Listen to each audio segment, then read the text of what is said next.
let's get into it. It's crime o'clock, yeah, feel that sound. Typically unique when the truth comes out. Tick-tock, won't stop, let the facts talk. Pull up real close, yeah, it's crime o'clock. Clock, clock, yeah. Typically new, neon signs glow, brick wall behind me. Headlines loud, but they never define me. They rush the story, skip the proof. I slow it down, let it show the truth. Files on deck, read every line. Timestamps matter, so does time. If it don't fit, I don't force the frame. Ask one question, whole story change. No fear my voice, no need to shout. Paper speaks when you read it out. If the math's off, I'll circle twice. Truth ain't loud, but it ain't nice. Yeah. Read it again. It's crime o'clock, yeah. Feel that sound. Typically unique when the truth comes out. Tick tock, won't stop. Let the facts talk. Pull up real close, yeah. It's crime o'clock. It's crime o'clock. Read it again. They sell a narrative if I sell receipts. Courtroom quiet, but the pages speak. Word for word, no added spin. Let it stand, yeah, let that sink in. Screenshot save, timeline's tight. Missing pieces keep me up at night. If they say elected, I say why. If they say case closed, I say try. No rush here, we do it right. Truth don't bend for the likes of hype. If you came for noise, you in the wrong spot. This is evidence, this is crime o'clock. Clock, clock, clock. Stay with me. This isn't background noise. This is pattern recognition. This is documents. This is crime o'clock. It's crime o'clock, yeah. Feel that sound. Typically unique when the truth comes out. Tick tock, won't stop. Let the facts talk. Say it with me now. Crime o'clock. It's crime o'clock. Typically unique. It's crime o'clock. Yeah. If you're here, you're early. If you're listening, you're paying attention. Show starts now.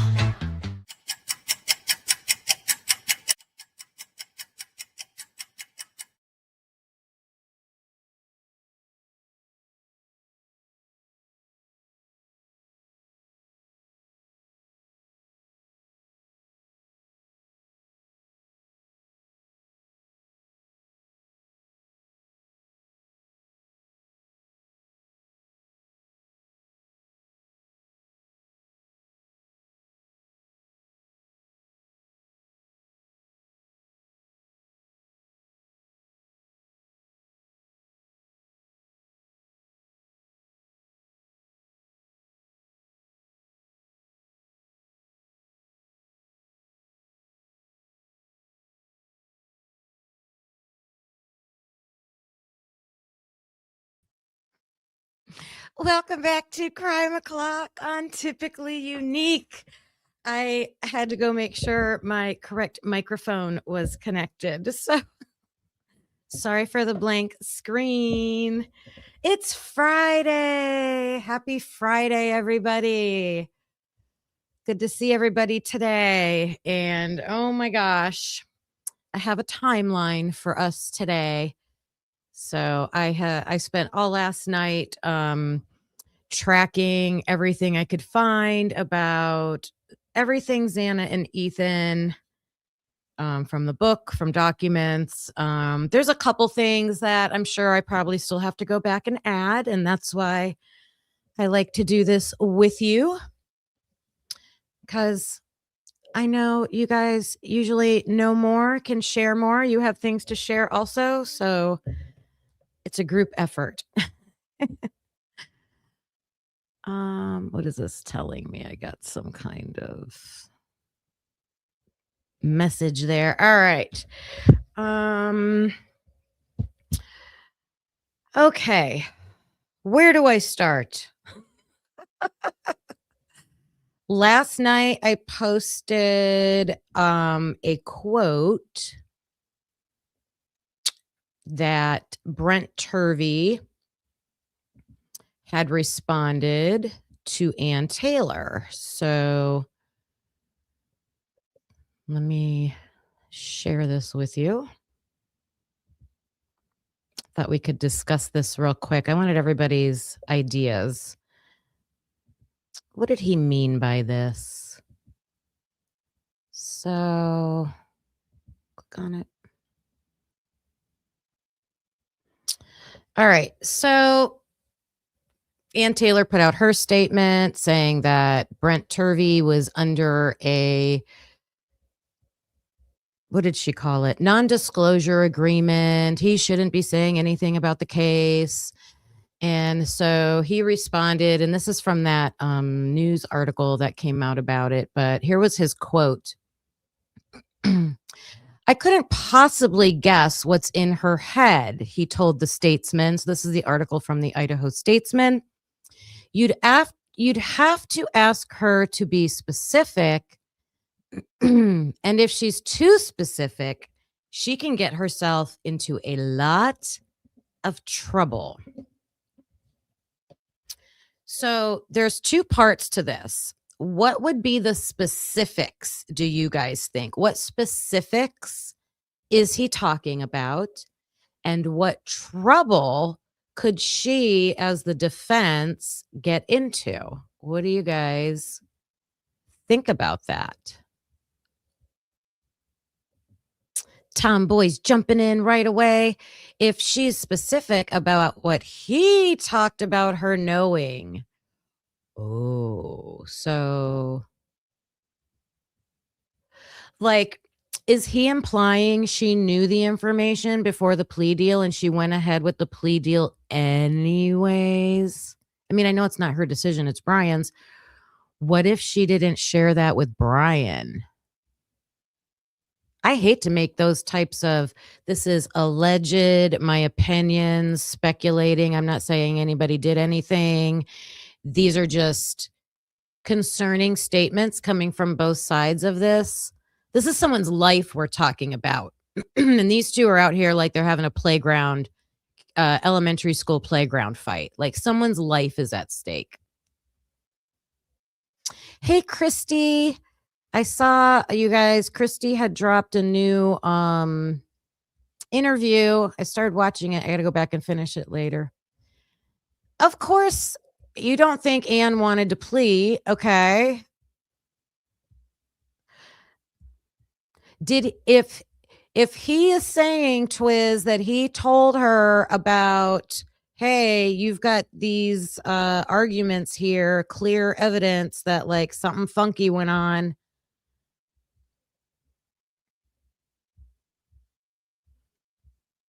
Could she have put in another motion?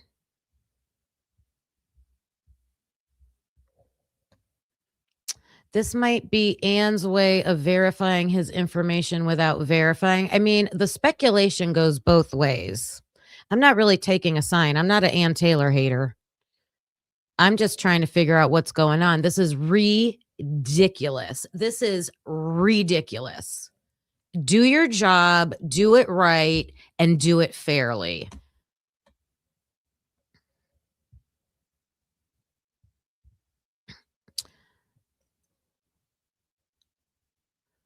Senor thinks disbarment if she knew things that she didn't speak up. I mean, I hate to say it, but that is how I'm interpreting it coming from him.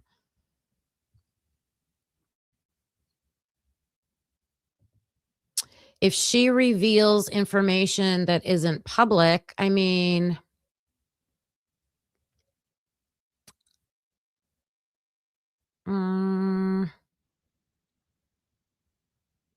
I gotcha. And so good point, Jenna. And I've been thinking about that since last night, since I've been doing this work. And I apologize for my voice.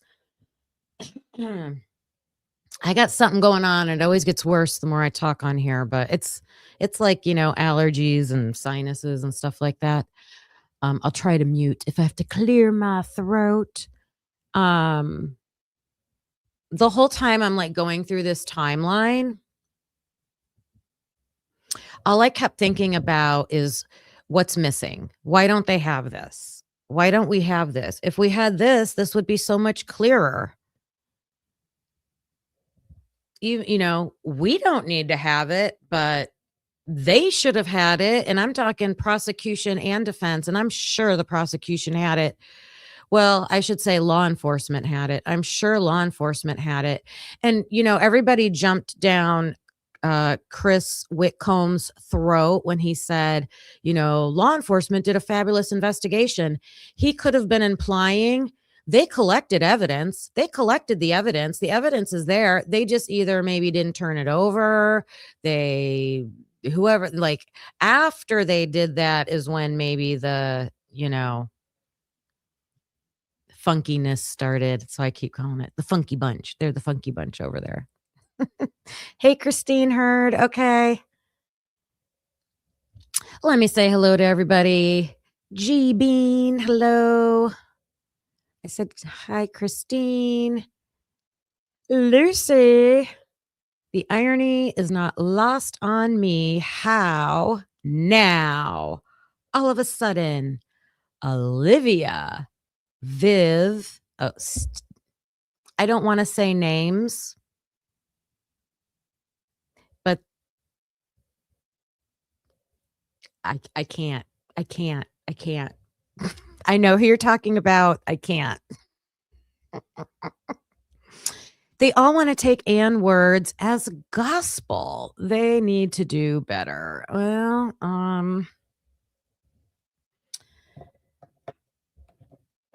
I don't, you know, I can listen to people with different opinions, the opposite side of things. What gets under my skin, like what I can't stand, and there are several TikTokers that do this, and I can't stand it. They talk like we're 12, like we're 5-year-olds, and they are like the only spoken experts, TikTok experts that know everything, and they're right, and everybody else is wrong. I can't stand that. It turns me off right away. Lucy. Being extra careful over here. You know what I'm saying, girl. You know what I'm saying. No TikTok here. Well, they're also on YouTube now. So yay. Anyways, however you felt about that quote, whatever you think is going on between these experts, these people who are coming out, writing books, speaking out, sharing information. We've been waiting all this time, and we keep saying in time, eventually. Well, hopefully that time is now. Hopefully it's going to be soon that we can just find out one way or the other. I wish I could play music on here. I would cue that song up right now. One way or another, right? Yeah, that's a good discussion to have, though. Good discussion to have. All right, I got another quote from the book before I get into this timeline. The projector's coming. We're going to go over the timeline. All right, in the book, if you have your book handy, you can go to page 200.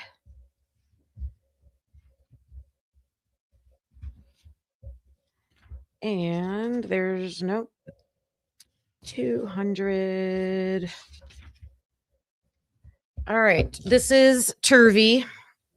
And what did I want to read?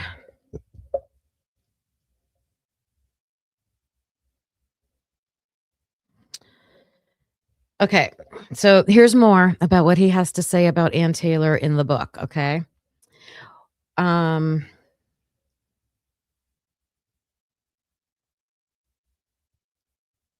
Let me see who he's talking to.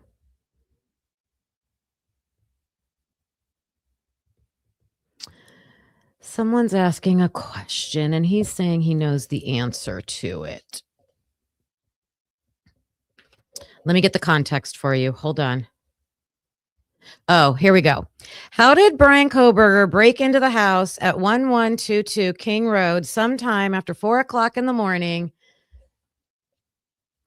find his way upstairs, ignore Dylan's room, silently butcher 2 women 8 feet above her bed. I thought the descriptions of the distance between rooms in this book was excellent. So the distance from Dylan's bed to the floor of Maddie's bed is 8 feet. Okay. And there's a good point made in this book because Dylan says she heard whimpering, crying from Xana's bedroom, which is significantly farther away. So Dylan could hear the crying in Xana's bathroom, which is significantly farther away, through walls, down through rooms. But Maddie and Kaylee are laying 8 feet above Dylan. Think about that. So they're asking all these questions like, how did this happen? How did this happen? How did this happen? And Dr. Turvey says he has the answer to that. All right. And he says, I tried to explain it all to Ann Taylor.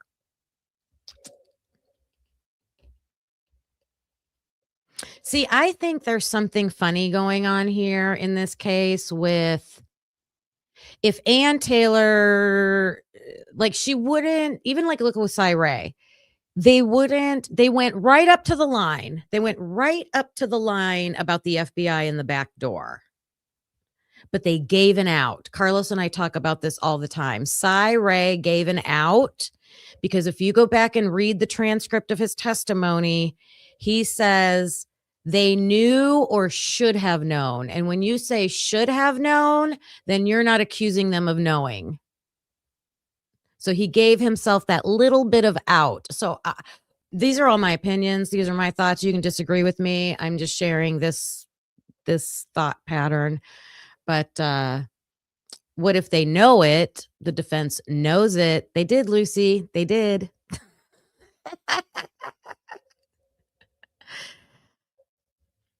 The prosecution is the state and Ann is the defense. It's the state versus Brian Kohberger, right? I know they should have known. We all know they knew. I'm not saying I believe they didn't know. I'm not saying that. We know they knew, but I'm saying the way it was worded. I'm saying that I have a feeling that like there's something like if they were to out all that stuff, if they were to out this like the way things were done, or if law enforcement did not turn over certain evidence on purpose, if Ann Taylor were to out that, is that the consequences Turvey's talking about?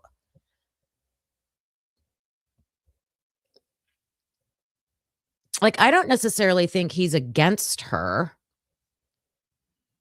I think Whitcomb and Turvey, they're against the system, not like specific people. It's the system, like fix the system. And even Ray, like with his new book, that's what it seems like to me.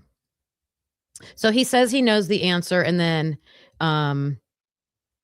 here's what else he says. If a PhD in criminology presented compelling evidence to Kohberger's lawyers proving the case against him was so problematic, why would the defense attorney, Ann Taylor, why would she let her client possibly ignore it? What would be the rationale in allowing a client to accept life in prison without the possibility of parole? And then this is only about halfway through the book, page 201. Turvey's talking to Christopher Whitcomb, and he tells Chris Whitcomb, we'll get there. We will. Trust me. So Chris Whitcomb is asking him these questions. Hey, Stoner Podcast. Hello.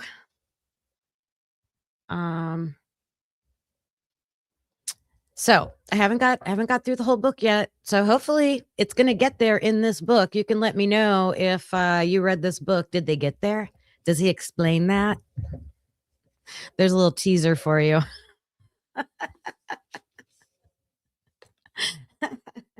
Did I rile you up, Lucy? Did I rile you up?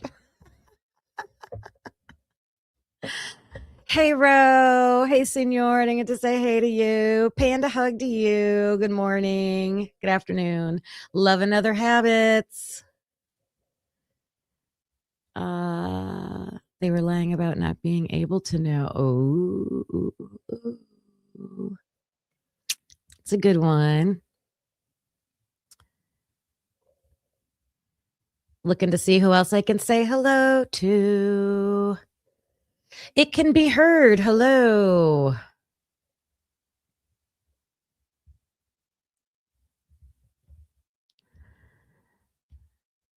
Which he was in Tomboy.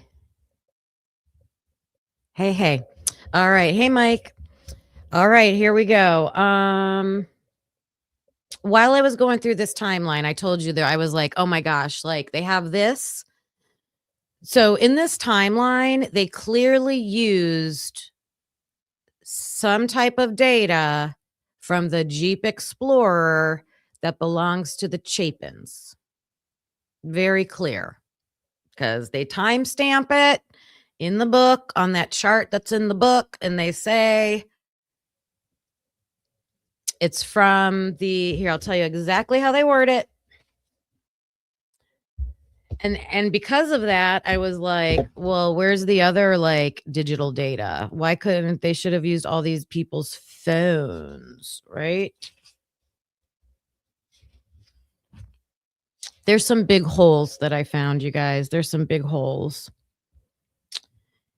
Let me see. Where does it talk about? How did they word it?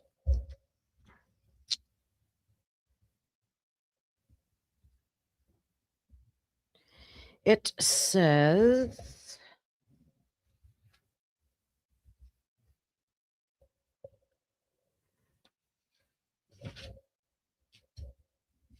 I know it said it. The Explorer leaves the King House. Oh, it's from the Ford Explorer logs. So they have logs from this Ford Explorer. It would be, we're going to point out, which you know, you've been going through the timeline too. It would be interesting to FOIA that. But if they have the Explorer logs, where's Ethan's phone log? Where's Xana's phone log? Where's Bethany's or Kaylee and Maddie? Where's their phone logs? And you can't tell me they can't get into Kaylee's phone. I don't buy that for a second. All right, let's get into this.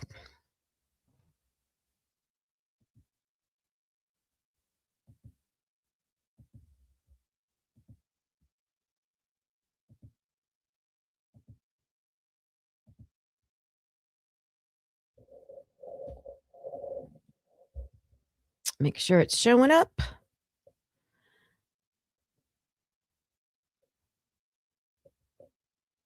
Is it? Let me move it and see. Oh, I might have to add it. Do I have to add it? Nope. Move. Okay, it is.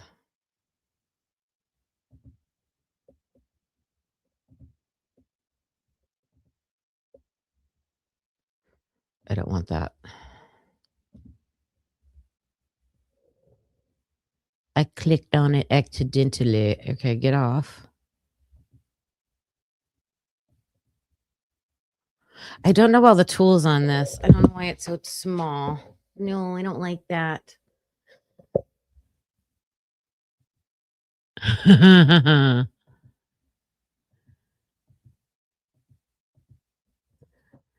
Not again, you guys. Not again. What is this doing?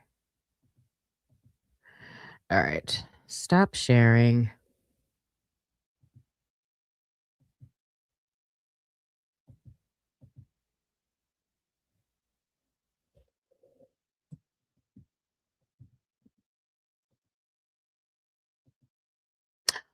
Why does it get off there? Backspace. Get off.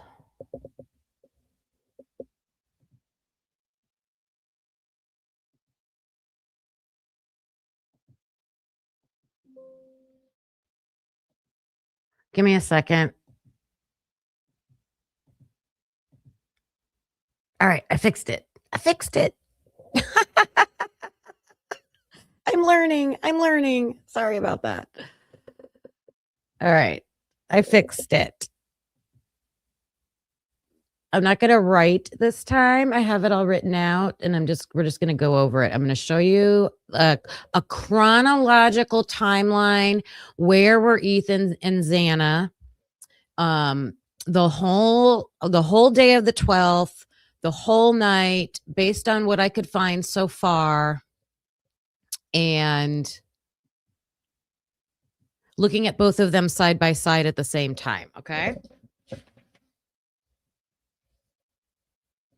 Now, there might have been things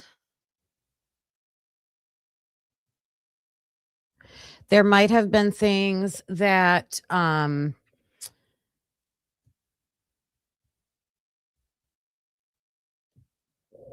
were said in interviews, like by the frat boys or things like that, but I have to go back and see if there's anything contradictory when it comes to that stuff. Okay. All right. So here we go. First thing in the morning on November 12th,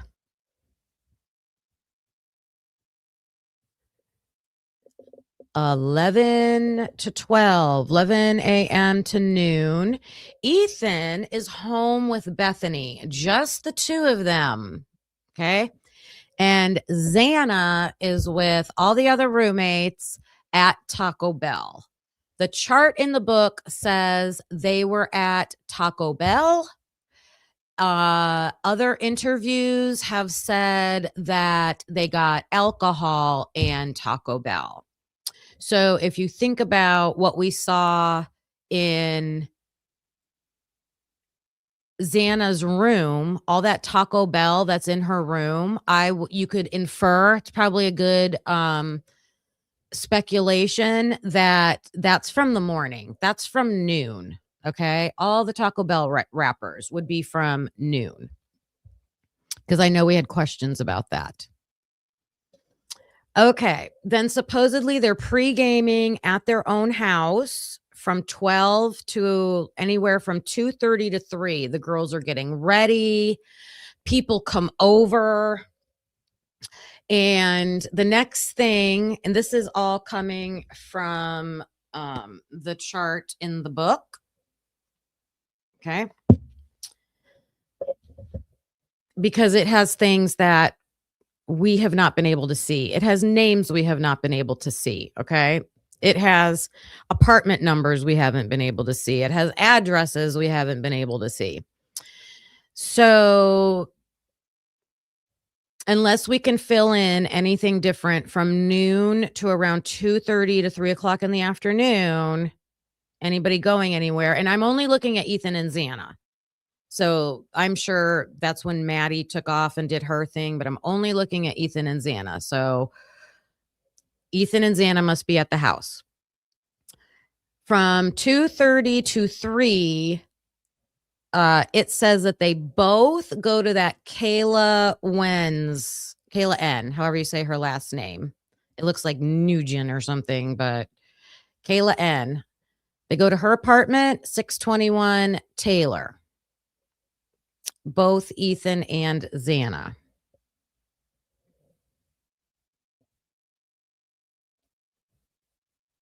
So they're at that apartment, and Ethan leaves.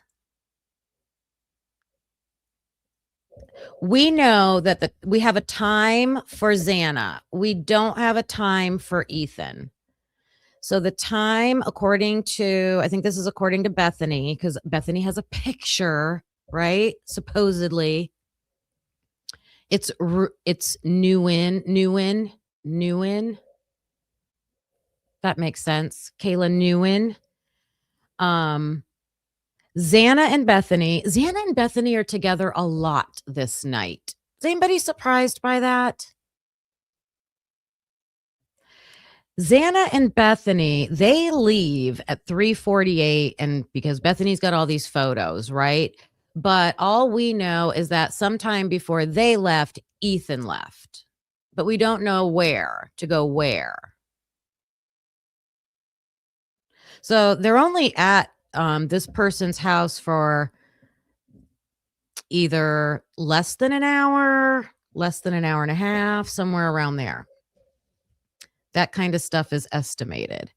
So I put a question mark for Ethan because we don't know where he goes at 3:48. He must not be in the Jeep because they have not the Jeep, the Explorer, because we have the Explorer logs. Bethany and Xana, they left Kayla's and they go to Allie's, that Allie Benson. They end up going over there a few times. They're there in the afternoon. They go back there in the evening or at night.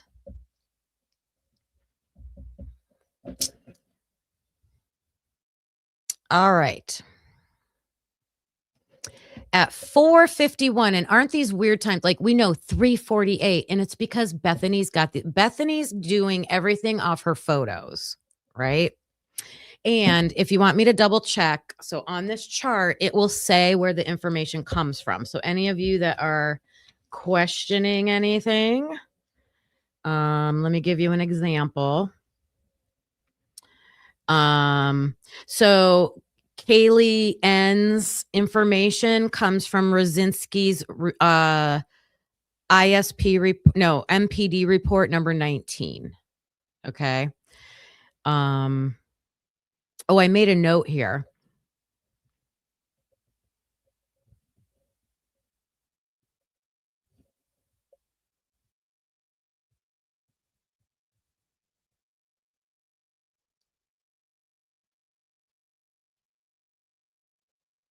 I can't read my own handwriting. That's horrible. That's bad. I'll have to come back to that. Okay. It was something about Jack Decor. So Jack Decor said that, but that's about Kaylee. So I'm going to leave that alone.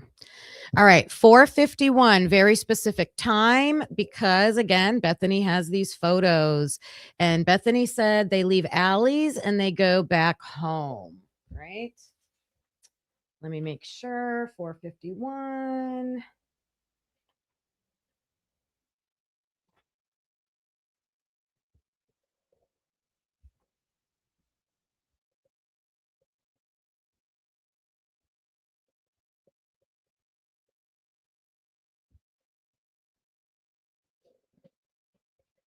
Okay. I don't need to look back. I've already gone through it and gone through it. I shouldn't do it now because it's not, you see me like, this was not as simple as like going through the chart and just writing down what the chart says. It's out of order. You've got different people saying different things. So sometimes you have to like go back and cross-reference things. So this did take me some time. Okay. All right. So Bethany and Xana are leaving Allie's and they're going back home. So at 5:03, that's when Ethan gets that text from Erica, but we don't know where Ethan is. Where's Ethan? Where's Ethan when he gets this text? So at 5:32, we know Xana's back home and she texts Ethan that she's napping until 8. But he's not at her house. So where's Ethan? You go back to his apartment? Is he at Sigma Chi? Is he taking a walk? Is he at a friend's house? Where's Ethan? From 3:48 until 8:00 p.m., almost 4 hours. At this point, I don't know. I cannot pinpoint anything about Ethan. Where's Ethan from 3:48 p.m. until, well, no, we'll get in. Until probably about 7. Because we do know he goes to the formal. But look at that, you guys. Look at that.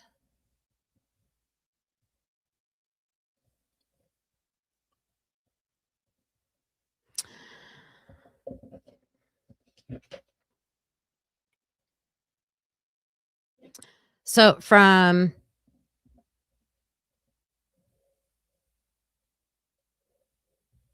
around 5 o'clock to 8 o'clock, all the girls are home at 1122. They made something to eat and they're napping. That's what everybody says.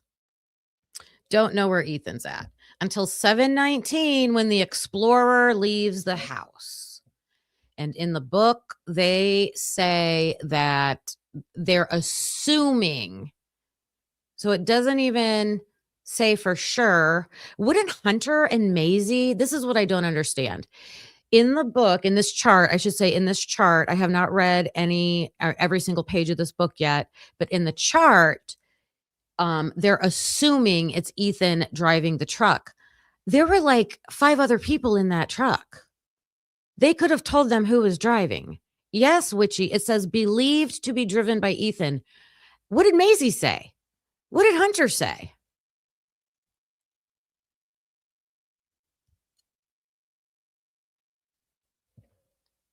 I think I'm going to make a note to look back at, let me put my notes. Go back to Maisie's interview and Hunter Chapin's interview and see what they say about that.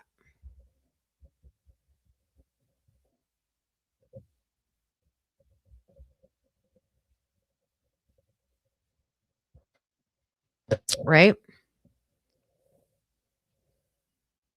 Questioning is different from assuming.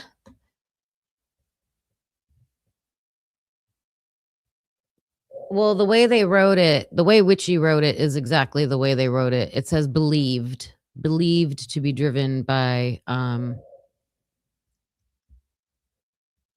Yep, I agree, Witchy. I agree. All right, so we know at 7:19 the explorer leaves the house. At 7:26 the explorer arrives at Kappa Alpha Theta. So you would think maybe all the guys meet at 1122 and get in the explorer? Because I know it's Ethan, Hunter. I don't know who all went in the truck. It does say it somewhere. It does say it. Because they don't make any other stop. So it goes from the house, it goes to Kappa Alpha Theta. So I guess the guys could be at the sorority also. 7:26. 8:06, the explorer arrives at Hungadunga. So Ethan's going to the dance and Xana's over here napping. Is she napping? I have another question about this. I know it was Maisie's sorority. But Ethan's going to it. So, he's doing his sister a favor, or maybe this is their thing. Like, since she doesn't have a boyfriend, he's the one that goes with her because they have fun. If you were Xana, would you want Ethan going to a dance by himself, especially with other sorority girls, especially knowing like all those Sigma Chi interviews, they all said, well, yeah, there was lots of girls that liked Ethan. Lots of girls liked Ethan, right? I don't think I would want, if I was Xana, I wouldn't want Ethan going to this dance by myself. And if Ethan wanted Xana to come to the dance, I'm sure he would talk to Maisie about it. I'm even wondering if they've done this in the past, where they would get somebody to bring Xana as a date. How would that work? Could they finagle that? I don't know how you would do that. I know they're in different sororities. No, I know that Ethan would not be Xana's date. But you know how Dylan, she brought Kaylee as her +1. I'm just thinking, guys. I'm just thinking because there's allegations with this text that someone's cheating. Oh, back up here at 5:03, Ethan gets a text from Erica. You're getting cheated on. And that's exactly what it says. It says, you are getting cheated on. And in the chart in the book, it says Erica in quotation marks, like that's a nickname or it's not somebody's real name. It could be a code. Absolutely. It could be. I think there's lots of codes these kids are using. What does cheated on mean? Snitched? I don't know. Who knows? Someone knows. I know that. These kids know. Or it could mean he's getting cheated on. So, anyways, the reason me bringing that up about maybe Xana didn't go to the dance because her and Ethan were on bad terms. Maybe she was originally supposed to and she backed out at the last minute. I'm just throwing ideas out there because I feel after looking at this, something weird was going on with Ethan and Xana, either caused by themselves or caused by other people.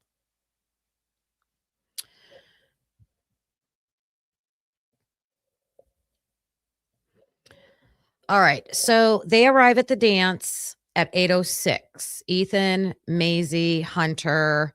Hunter goes with Maisie's roommate. And then there's several, I think there's like 3 other couples they name. At 8:07, so they're at the dance, at the formal, whatever, for a minute. And Ethan texts Xana that he's going to 1122 to change. Now, I don't think he is leaving the dance. I know you can't see it. Ethan is not leaving the formal 1 minute after they get there. I don't think. Unless, do you think he just dropped them off? No. No, because they tracked the Explorer. They tracked it. So the Explorer is at Hungadunga. According to the documents, according to the logs, the Explorer is at Hungadunga. Ethan's texting Xana that he's going to change at her house. I took this as a heads up. Like, hey, I'm just letting you know that when we leave here, I'm going to your house to change. Is that so she can get out of there? She doesn't want to be there? Like, it's so weird. Let me see what you guys are saying.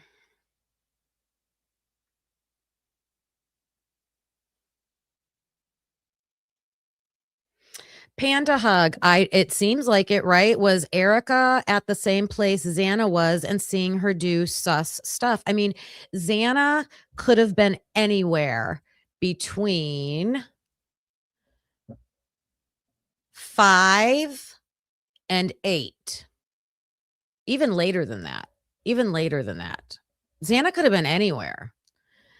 And her roommates could have been covering for her. I mean, they're sorority sisters. They're ride or die. Ride or die. Keep the secret sorority sisters, right?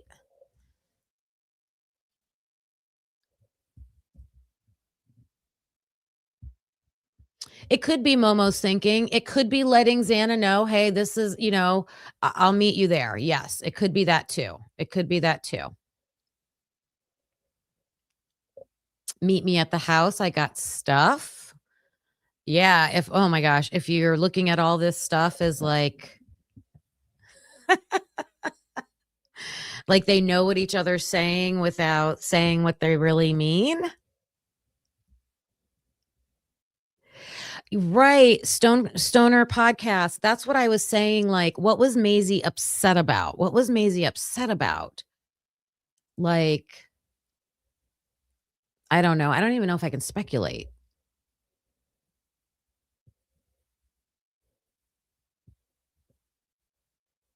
I don't know. Okay. So then at 8:57, so they are at this formal at 8:57, wherever Xana is. Supposedly Xana's at 1122. If we want to, that's what everybody's saying. Xana was at 1122. Kaylee sends an Instagram pic to Xana.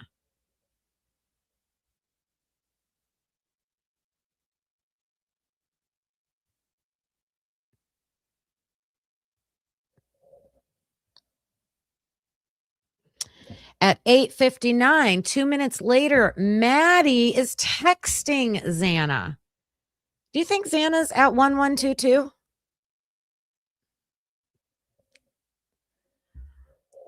Do you think Xana is at 1122?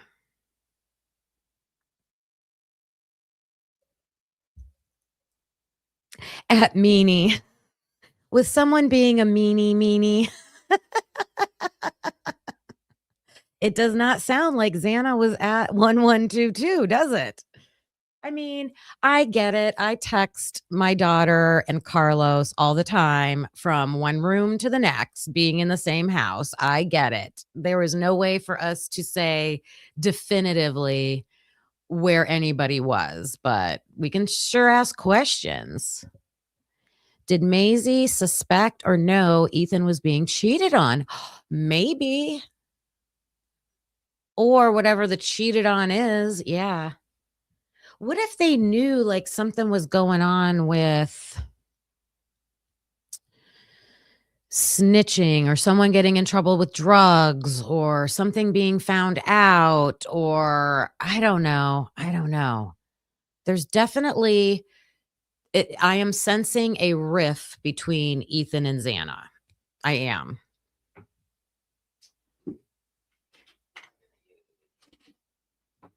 I don't have my highlighter in here.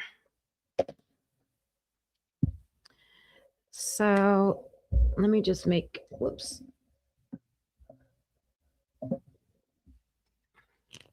I think that's important right there. Can we FOIA the pic? Can we FOIA the Instagram pic? Can we ever get to see other text messages? Wouldn't that be nice? All right. All right, now we're at 9:02 p.m. 9:02 p.m. The Ford Explorer leaves the Hungadunga. So Ethan's letting Xana know at like an hour, almost a whole hour early that, hey, I'm going to be changing at your house. But it could be just meet me there. It could be. 9:02, the Ford Explorer leaves Hungadunga. 9:06, it goes back to the sorority house. They're going to drop Maisie and all the girls off, and Maisie's going to stay there. So we're at 9:06.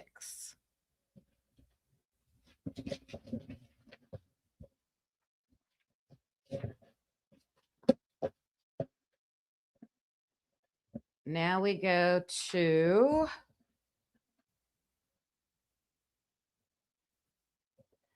9:21.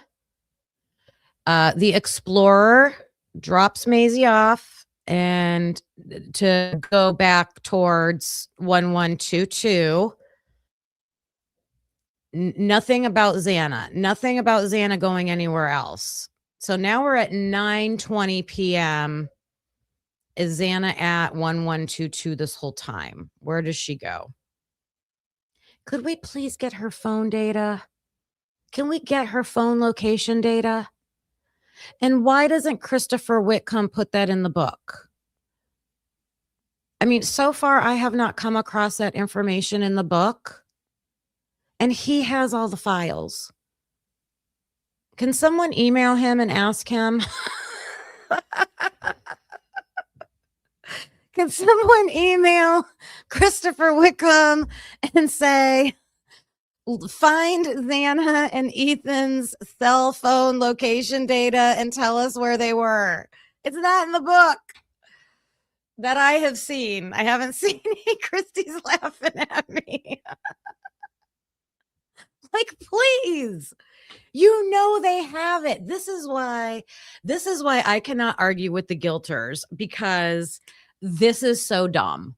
Like, you don't look at me with a straight face and tell me that this was a good investigation or that they analyzed their evidence in a good way, that they did a good investigation. Hi, William. I am going to watch Lana tonight. I was not one of the people that interviewed Christopher Whitcomb, so I think she's only inviting those people. Which he was. You asked Whitcomb if he had Xana's cell data in a live, and he said LE didn't give it to him. Oh my gosh. Oh my gosh. Oh my gosh.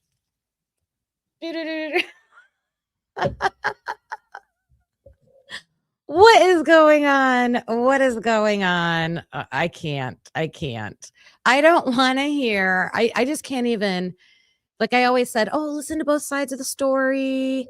It's good to hear both sides. No, I'm done with you. They won't even share the information we need. Prove it. I'm going to sound like Alan Jackson for a minute. Like, do it. Show it. Go ahead. I'm getting snarky. They get this. Bombastic side eye. Criminal offensive side eye. They're not hiding anything. Are you kidding? Don't be a conspiracy theorist. They're not hiding anything. I'm being sarcastic. And hello, William Tardy. You thought you were I interviewed that Jeffrey Gentry on the verdict room. I was part when the verdict room had him on, but no, so far.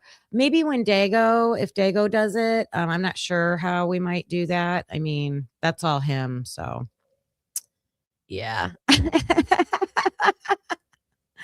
Chapter 9 was written and created by law enforcement, not Whitcomb. Oh, yes. Okay. Thank you, Witchy. I wanted to start off with that. Okay, you guys. We'll get back to the timeline in a minute. I hope you guys are finding this chronological side-by-side timeline helpful. Please let me know in the chat if that's helpful.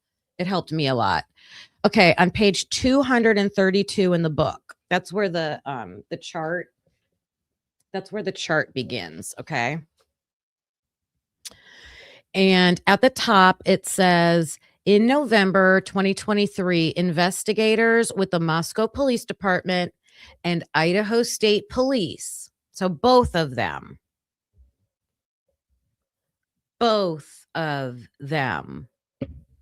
MPD and ISP, they produced a formal timeline for the Latah County Prosecuting Attorney's Office. This is their formal timeline. What I am showing you is this is what they came up with. This was their best work that they came up with for a formal timeline. Should we go back and look at the question marks again? Where's Ethan for 3 hours? 2 hours? Where's Xana for 5 to 9? 5 hours. This is their official timeline, okay? Given to the prosecuting attorney's office. It was presented in spreadsheet format. This document provides detailed and insightful glimpses into the crimes themselves. So as I'm sharing this with you, please be on the lookout for insightful, how did they say it? and detailed and insightful glimpses into the crimes themselves. Hey, Brian. And we are going to learn about all the people that are involved. It's going to tell us about all the people involved.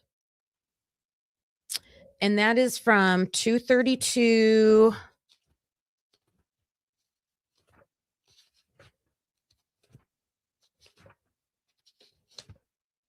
to 252. 20 pages. 20 pages. That's huge font and boxes. Let's see. And then it says, anyone trying to make sense of information disclosed to the defense would do well to start with an understanding of how police lined things up. Yeah.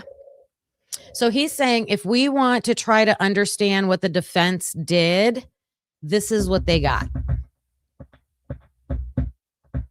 This is what they got. This was the official timeline of the crime, the whole day. That adds even more context for us. Okay, we are back at 9:21 p.m. on Saturday night. Wait a minute. Light. There we go. Does that help?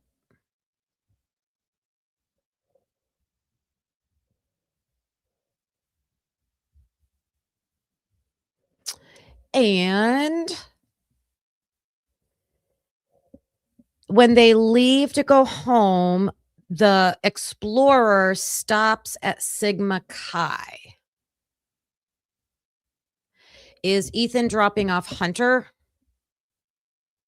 Is he dropping off something? Is he picking somebody up? 9:24, still not sure where Xana is.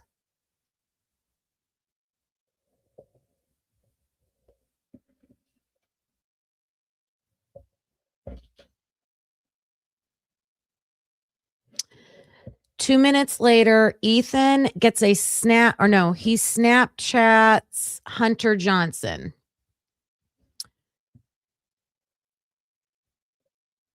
Oh, the Ford Explorer. Wait a minute. Okay. So we've got 9:24. Can you guys see this? Make it bigger.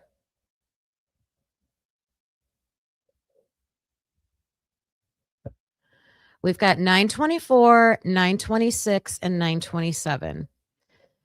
The Ford Explorer stops at Sigma Chi. Ethan Snapchats Hunter Johnson and says he's drinking with Xana and Bethany. Come hang.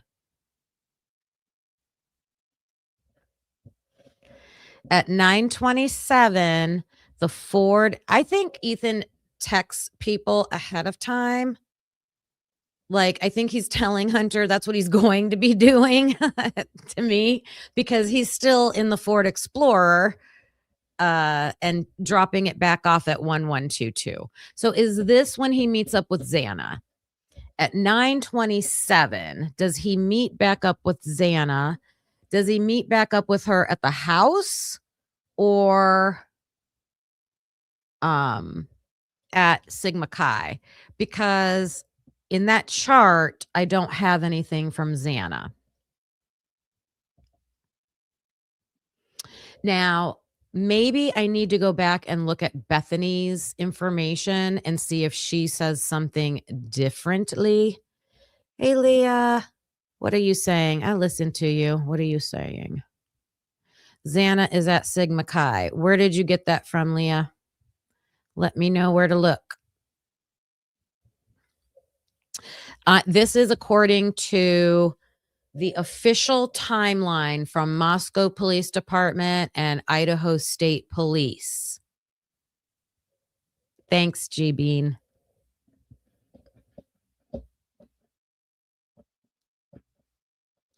Okay. 9:27, Ethan parks the parks the Ford Explorer at 1122.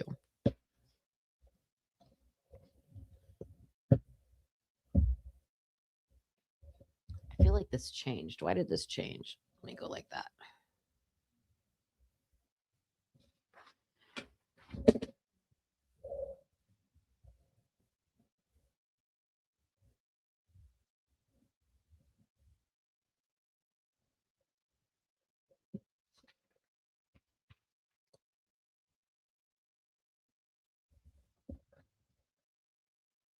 Sorry, I had a great angle and then I messed with it.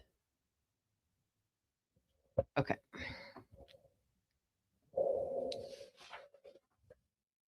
At 9:31, now we don't have anything for Ethan, but Dylan calls Xana.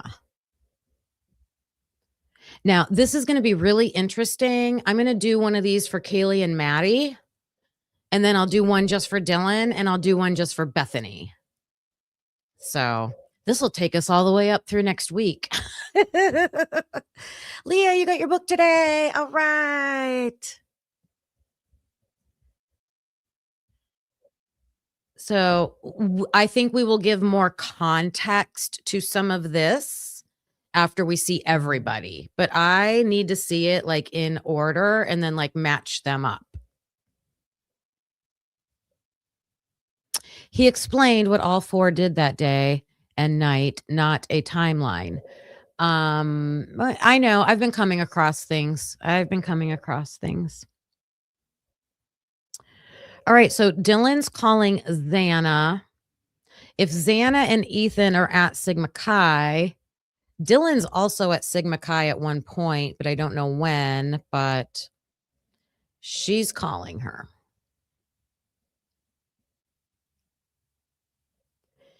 Okay, this is from Bethany's interview. I just added this in here because I thought it was important. Why is this being okay?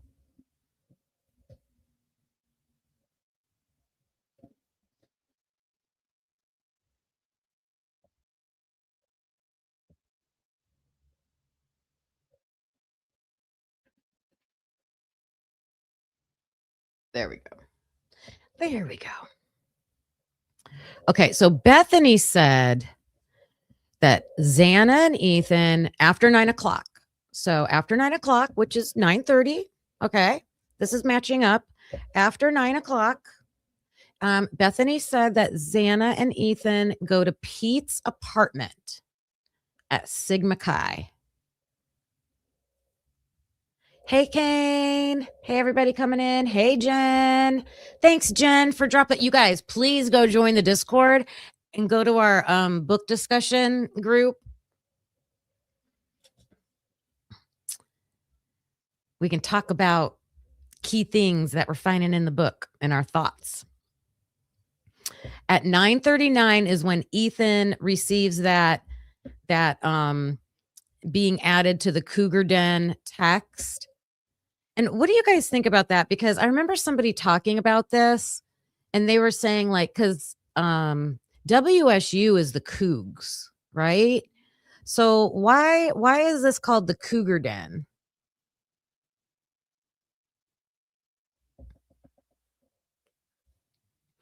And the people that are in this group are Dylan, Maddie, and Bethany. Dylan, Maddie, and Bethany are wanting to text Ethan without Xana in there. Or Kaylee. What's going on with that? I mean, if I'm an investigator, would you be asking Dylan and Bethany about that? Did we hear any questions in how many interviews did Dylan have? 6, 7. How many interviews did Bethany have? Did they ever ask them, hey, well, please let me know if they did. I need to pull that up.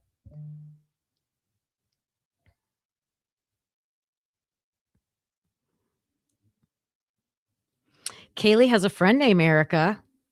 Ooh, Bubbly. Good find, Bubbly. Everybody go watch that later. Find out who maybe Erica is.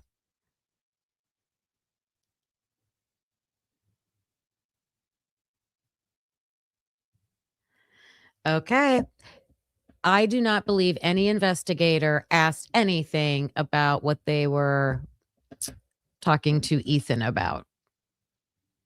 I don't know if I heard any questions about hardly any of this stuff during their interviews.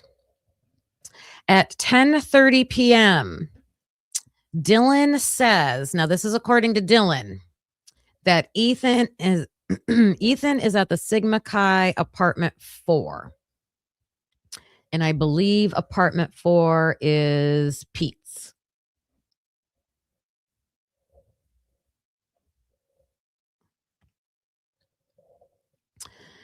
And let's see, at 10:30, Dylan says that Xana is at Sigma Chi apartment 4. So they're together at 10:30.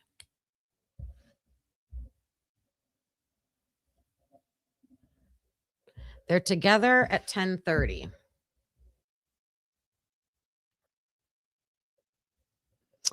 Do you think they're like, they could be at Sigma Chi, but separating within Sigma Chi? What do you think about that?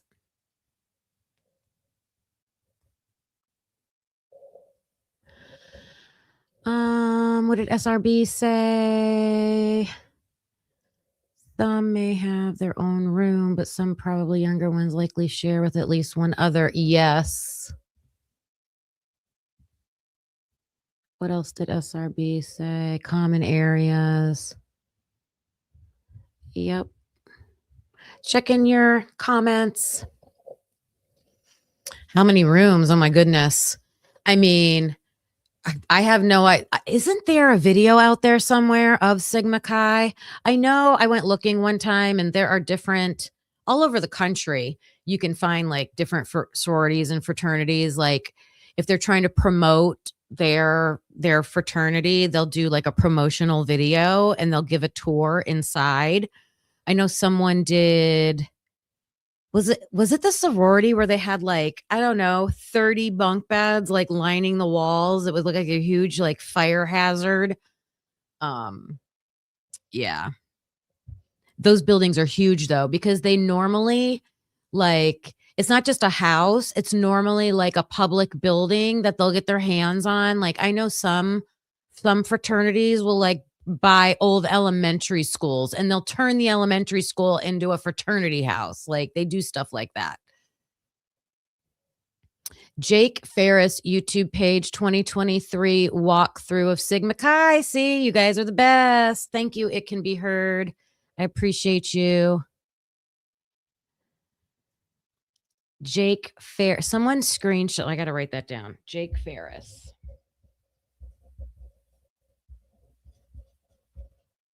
So if it's 2023, oh, it's probably similar to 2022. Yeah. Good job. All right. Okay. Now on the chart, on the police investigation chart for this murder, for these murders, they didn't have anything from 10:30 p.m. until 12:04.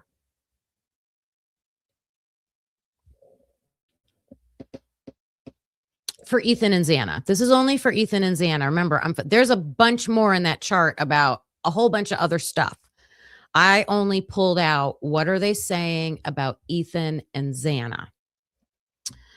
12:04, after 4 minutes after midnight, Dylan says that Xana is at Allie's. And there's a picture, I believe. There's either a picture with her or with a White Claw, or Dylan just says, I remember seeing her holding a White Claw.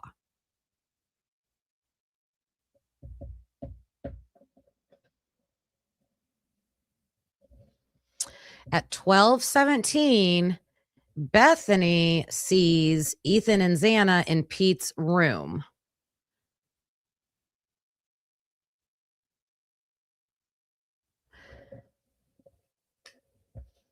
At 12:06,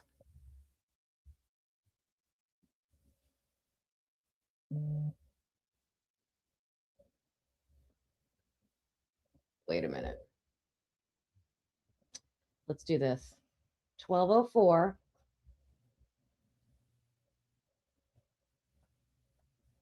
12:04.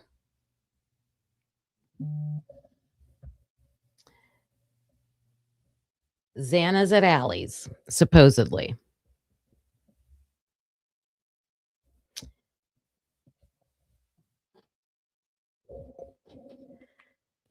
I gotta find this time right here. I don't know if it's at 12:06 or 12:17. Between 12:06 and 12:17, Xana calls Ethan and it's not answered. So, do you think they're in the same room together and Xana calls Ethan and he doesn't answer? Is Xana over at Allie's? Who else is at Allie's? What time do I want? Midnight.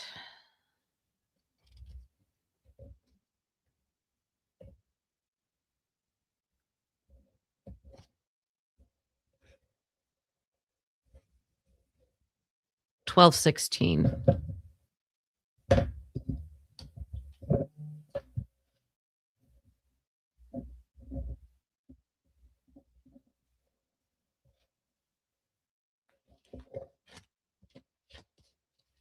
Hold on, I was looking at my book.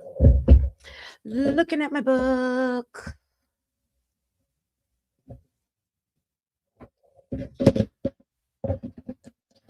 Sorry for the noise.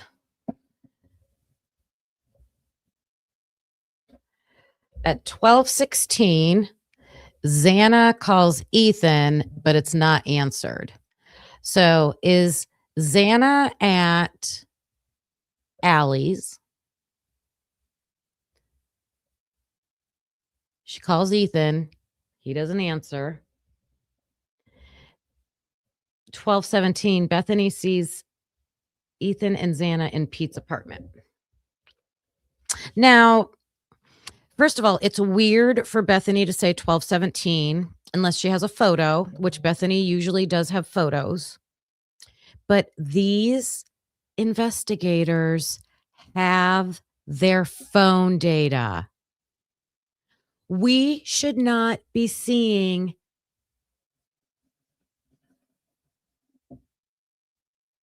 contradictions or confusion or wrong times.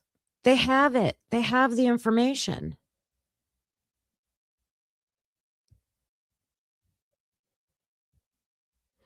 Why are we relying on Bethany to tell us what time she saw them there? Thank you, SRB. I appreciate that. Can you tell me where you posted it at? That'll be interesting to look at.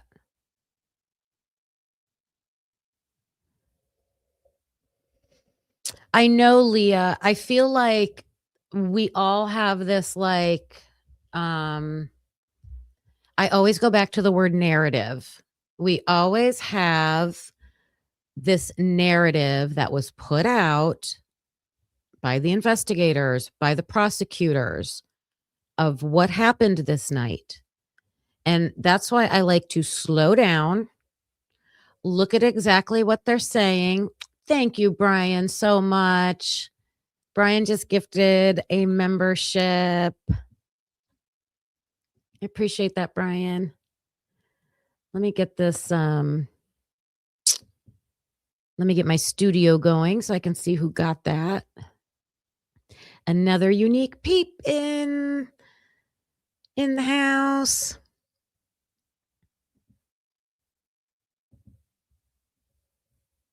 I appreciate you. Oh, that was fast. I appreciate you. Thank you. Thank you. Thank you.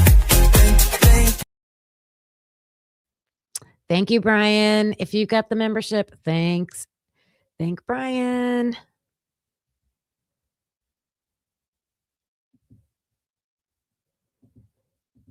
I'm setting up my studio real quick, and then we'll get back to the timeline. Get right back to it. Oh, it might not back up and show me. Oh, yes, it will. Will it? Yes, it will. And it looks like Stoner Podcast Media. You got that membership. All right. That's amazing. Thanks, Brian.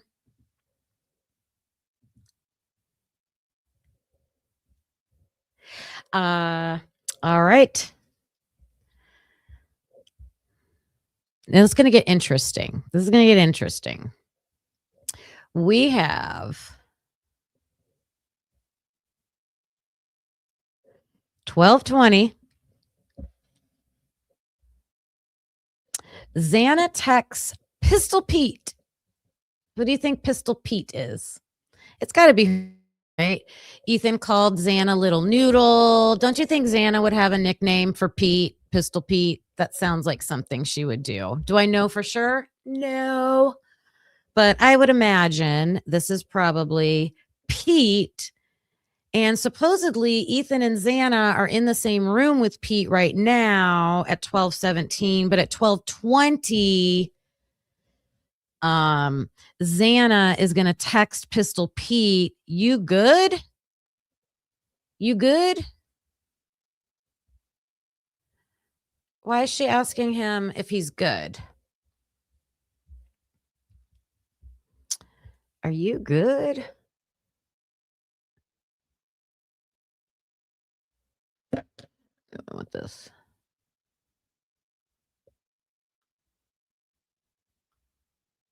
There we go. That helps. Much better.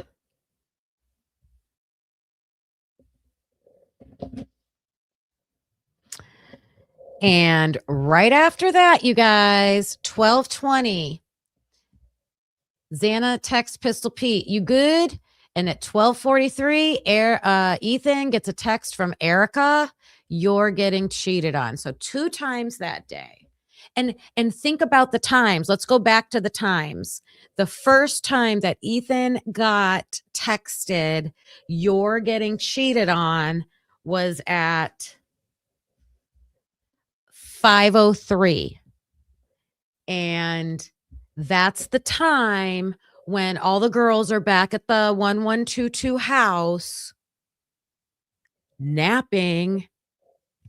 I mean, did Xana sneak out? Did Xana go somewhere else? Did Xana sneak somebody in?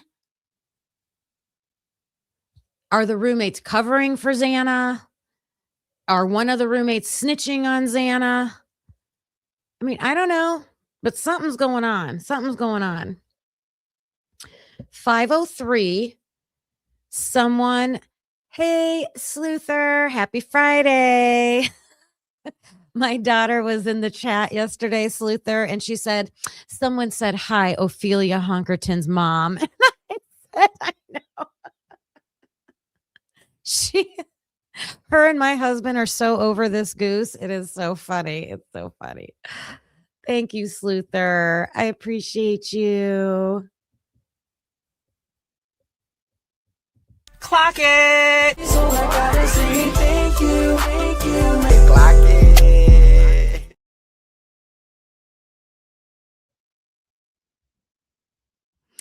All right.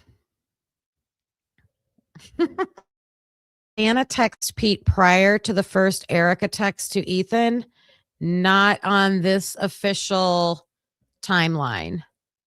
Let me go back and double check. So I'm backing up, you guys. Let me let you see the whole thing. If you can make your screen big by turning your phone sideways full screen, that might help. Hey, Witchy Buzz. Oh, thank you so much. I appreciate that. Hey, we at this point, that's all we have is possibilities, right? We can show what we have, right? And show possibilities. Thanks so much. I appreciate you. Thank you.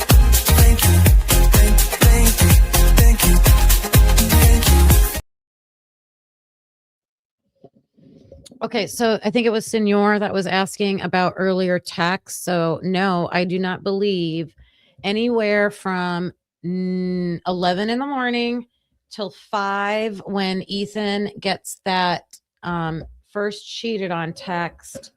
What we know about Xana is she's at Taco Bell and then she goes back to the house, and her and Ethan are at the house, supposedly. From what we know, Ethan is at the house with Xana from 2:30 until like 3:48, based on MPD and ISP's excellent chart that they made. Xana and Bethany leave at 3:48. Then they go to Allie's. Then they leave Allie's and go back home. And isn't it interesting? So when Xana goes out, it doesn't say anything about Ethan. It doesn't say Ethan went out. It says Xana went out. And Ethan gets a text from Erica saying you're getting cheated on. We don't know where Ethan is during this time.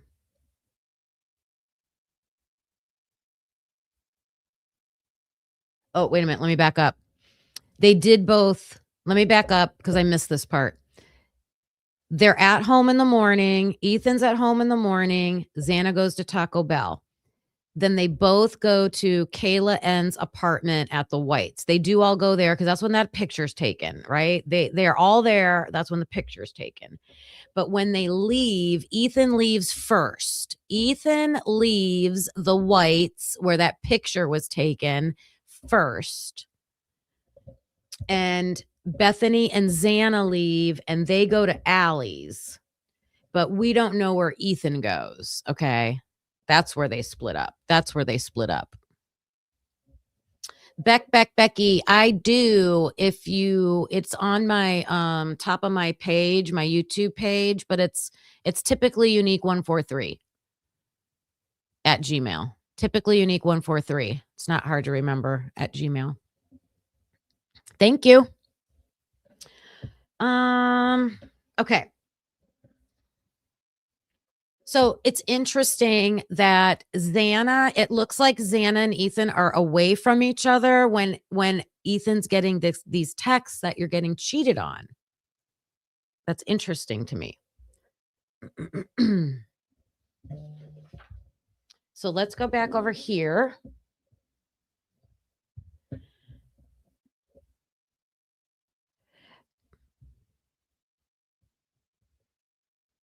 So after 9 is when Ethan's back from the formal. It looks like him and Xana are possibly back together, like at the house or going to Sigma Chi or at Sigma Chi. Okay. But after 9 o'clock, that's when that weird Cougar Den message goes out with Dylan, Maddie, and Bethany. Dylan says that Ethan's at Sigma Chi and Xana's at Sigma Chi. So from 9 to 10:30, it looks like 9 to 10:30, it looks like Ethan and Xana are at Sigma Chi. 12:04, Dylan is saying that Xana's back at Allie's house. You guys, it's both at Allie's house. The earlier time was at Allie's house, and this time is at Allie's house.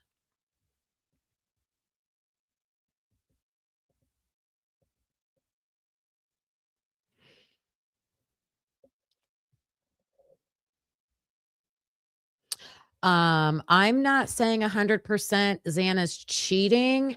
I'm just looking at what information they're giving us. And so, like we talked about ideas like cheating could be code for something. I mean, I don't know. But all I do know, looking at the data that we have, the timestamps and the locations, I mean, we got to try to make some conclusions, right? What conclusions can we make? And right now it's looking to me like when Ethan gets these text messages, it's when Xana's not around. Someone's snitching on Xana, I think. I don't know. And also we have to remember this is according to Dylan. Dylan is saying that Xana's at Allie's. Then Xana calls Ethan and he doesn't answer. Xana calls Ethan, he doesn't answer. But at that same time, now their times could be messed up because Bethany sees Ethan and Xana in Pete's apartment. She might have her time messed up. However, 12:17 is a very specific time, and we know that Bethany uses photos. So does she have a photo to prove? Let me move that out of the way. Does she have a photo to prove 12:17 they're together? Because these could be like, maybe they mean 12 o'clock. Maybe they mean 12:30. I mean, these times could be off. I don't know.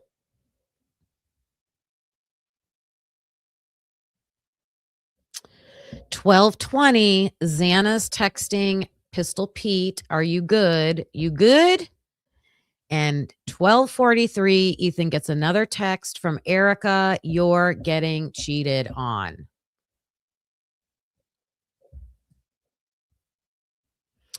At 1:15, oh, you can't see. Let me take this down. At 1:15 in the morning,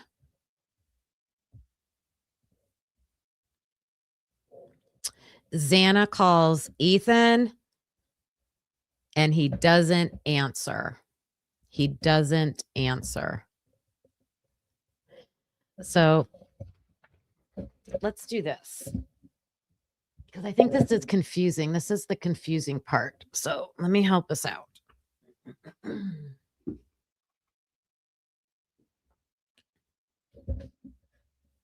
Nope.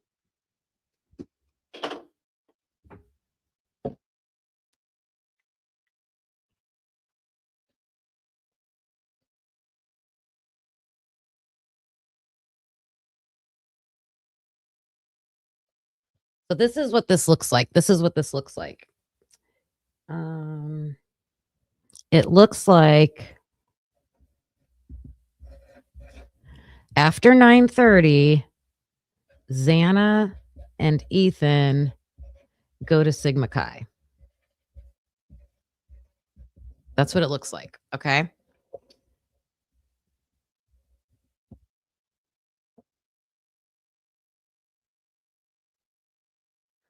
At 10:30, according to Dylan, she says Xana and Ethan are at Sigma Chi. Okay.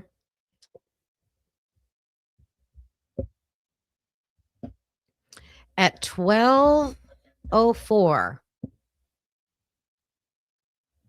Dylan now says that Xana is at Allie's.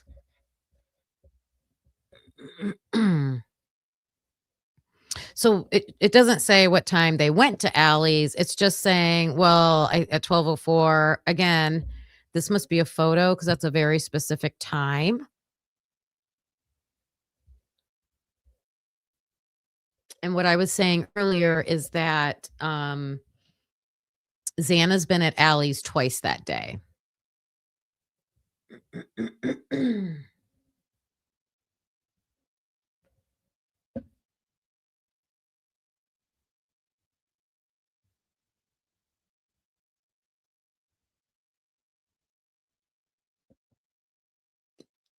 I got to check something because I have a time with nothing written next to it. There's something at 12:04 and there's something at 12:06.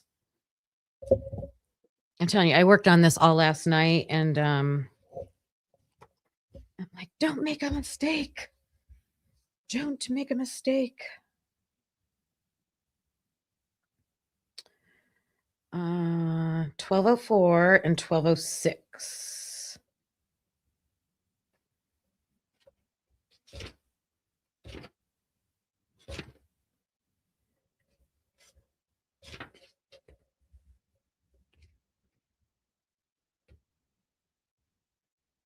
Oh, it's 12:16. That's what I did. I wrote 06 instead of 16. So, okay. I didn't need to add that. This is 16. There we go. I got it. At 12:16, we've got Xana calling Ethan. And he doesn't answer.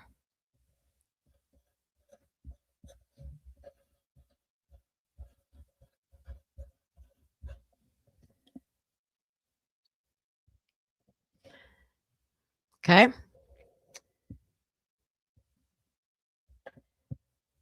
12:17.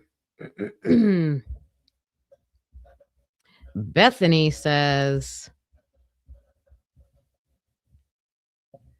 that Ethan and Xana are in Pete's apartment.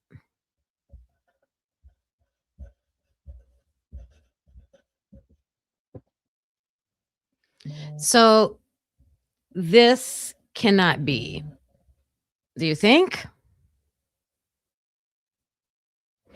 Is Xana going to be in Pete's apartment with Ethan and call him and he doesn't answer? Is it a butt dial? Is it a... What do you guys think about that?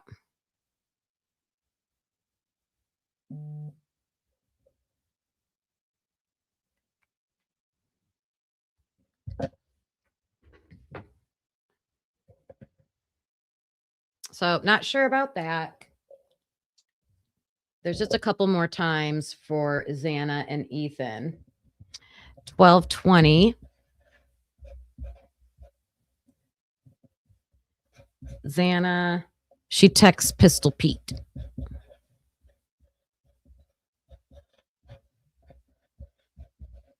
And she says,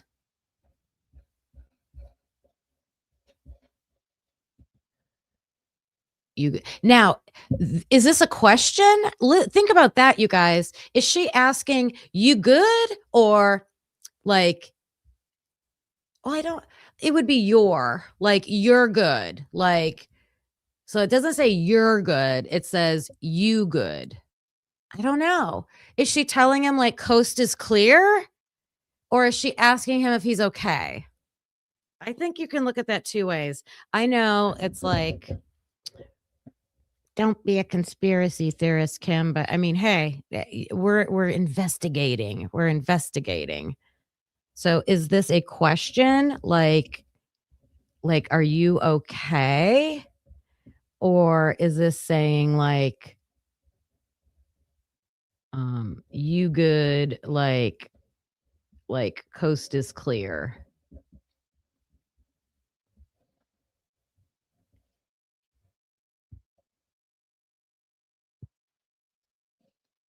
Around midnight. Around midnight. This would make sense if Xana and Ethan are not together in that apartment. Why is she saying they're together in that apartment? Dylan's saying that here's a contradiction. Dylan's saying Xana's at Allie's apartment and Bethany's saying Xana's at Sigma Chi. So which one is it? Is Xana at Sigma Chi or is Xana at Allie's around midnight? Around midnight. That's what we need to find out. Okay, then we have 12:43. If Xana's at Allie's again, here comes the Erica text. You're getting cheated on. And she says, it's like she sent the same text twice.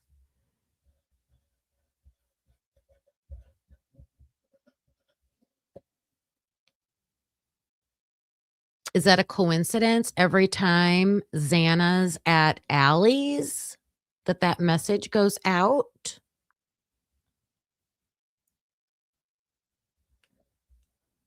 Is Dylan Erica? This is like a soap opera. I don't mean to laugh. It's a murder. We're trying to, figure things out, but, I do get goofy over here sometimes. Erica someone did say who Erica was. I saw that somewhere. Was it Tomboy?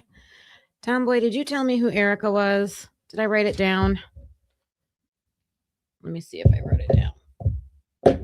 Oh, Kaylee's friend. Someone said that Kaylee had a friend named Erica.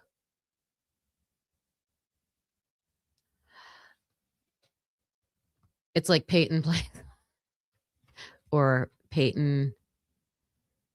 Erica is an app. What? The Erica language is notification and message, not text. We don't know which app is being used. I mean, I don't care what app it is. I care what it says, though. I think. These are the days of our lives. Now, how did they say that?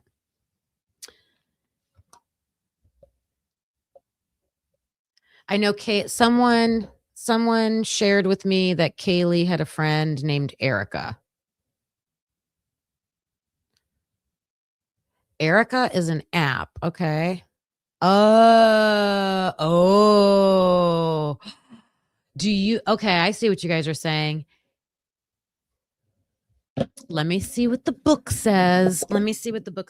You guys are saying if it says Erica sent, you're getting cheated on, but Erica is like Snapchat. Erica is like WhatsApp.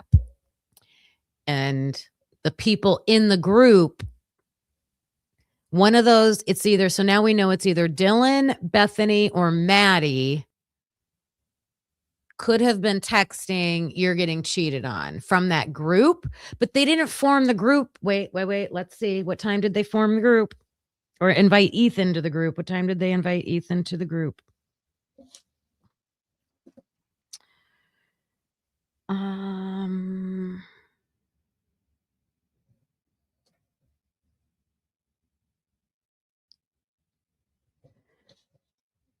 After. It can't be the group. Because Ethan was not added to the group until 9:39 p.m. and he received a text. It does say text from Erica at 5:03 p.m. So good thinking, you guys, but I don't think that's possible. I'm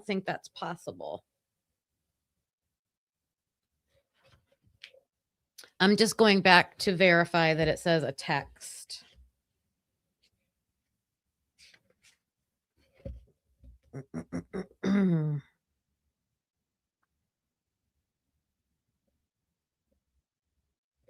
Okay, here's exactly what it says. It's on page 234 in the book. It says, Erica, in quotation marks, sends Ethan a message saying, you're getting cheated on, and that's from work product. So what's work product is like the police using their, probably from the phones, right? It's probably from someone's phone. It doesn't say, I don't know. I guess you guys are right. Maybe you could be right. Maybe it could be taken that way, that it's an app.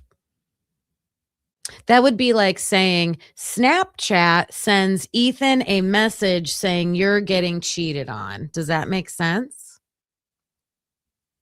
WhatsApp sends Ethan a message saying you're getting cheated on.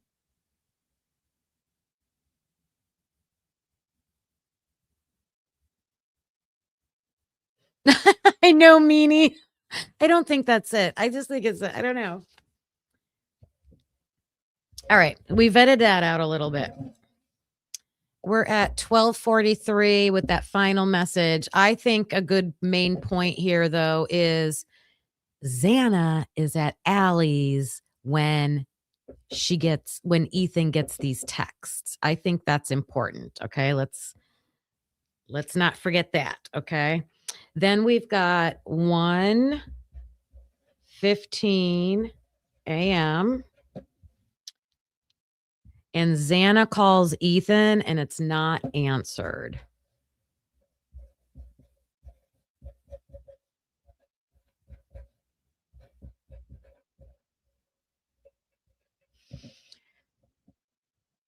This is to me definitely telling us a story. Not sure what the story is.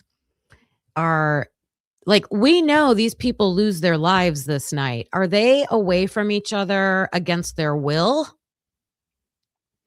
Are they away from each other because Xana's sneaking off and meeting with some other guy? Why is Ethan not answering Xana?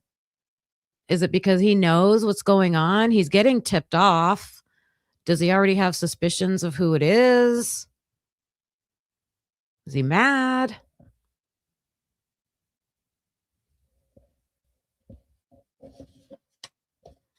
Something. Okay, so I just wanted to write this out because we had some confusion here. We've got Dylan saying Xana's at Allie's, and we've got Bethany saying Xana's. Now, think about that. Are they trying to cover for their friend? Was Bethany trying to cover for Xana, to show she wasn't cheating? But Dylan's like, yeah, she was at Allie's. Dylan's like, yeah, she was at Allie's. And Bethany's like, no, her and Ethan were together all night. But they're saying different things.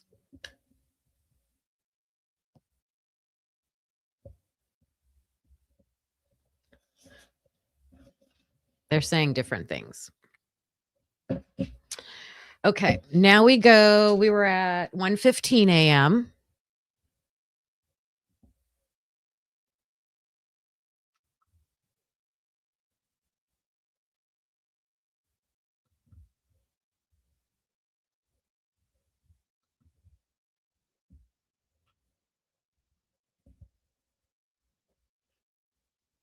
Now we're at 1:38 a.m. 1:38 a.m. Nothing for Ethan. The way I triple checked this. I triple checked this from the chart in the book. It says at 1:38 a.m. a picture is taken from Xana's phone.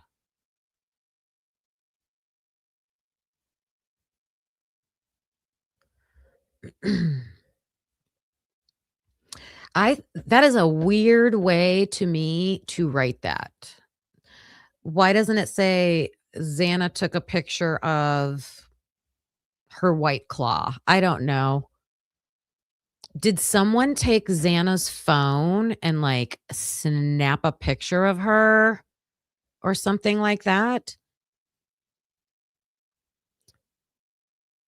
Did someone send themselves a picture from Xana's phone, airdrop it or something? It says taken. I know you take a picture, but to me, this is just weird. Why don't they just say at 1:38 a.m., Xana takes a picture of her and Allie? At 1:38 a.m., picture taken of Xana and Allie. It doesn't say that. This is so weird. So this stands out to me, is all I'm going to say. This stands out to me.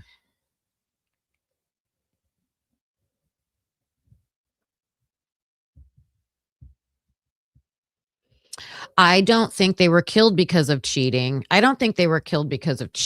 I'm just trying to track down their timeline. It might look like cheating. Maybe that's not what it is. I don't know. But I do know that we need to have a timeline a solid timeline as much as you can in any investigation, especially for the victims. Then we can start piecing things together.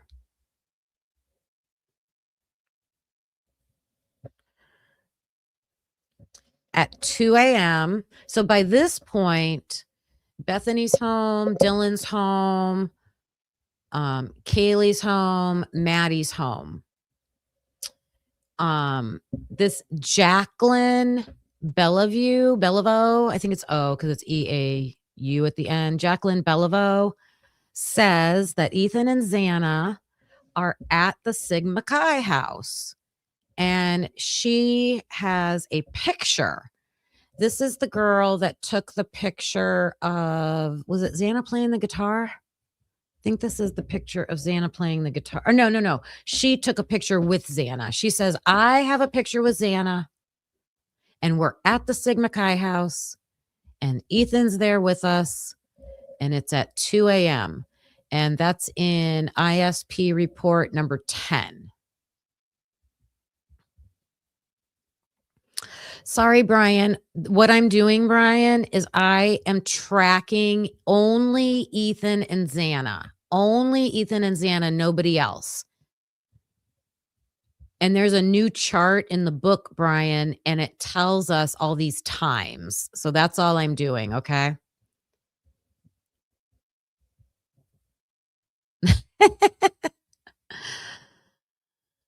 Okay.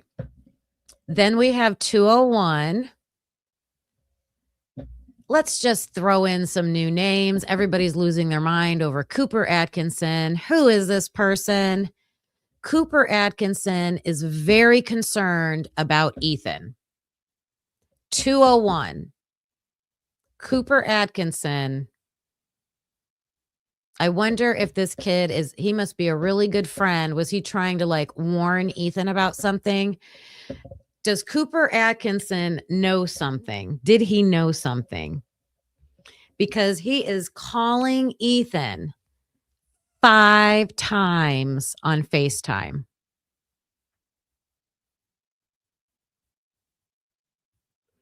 And after that, we get nothing else about Ethan. That's the end of his timeline.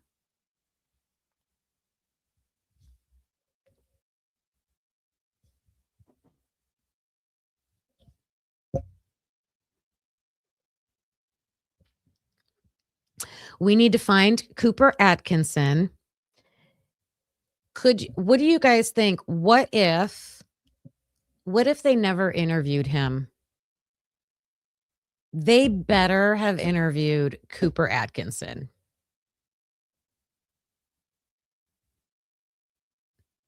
He's not just FaceTiming Ethan 5 times at 2:01 a.m. to say, hey, how you doing? I have no idea if they did. These are the things that now I'm going to go back and look for, right? I'm going to go back and look for these things.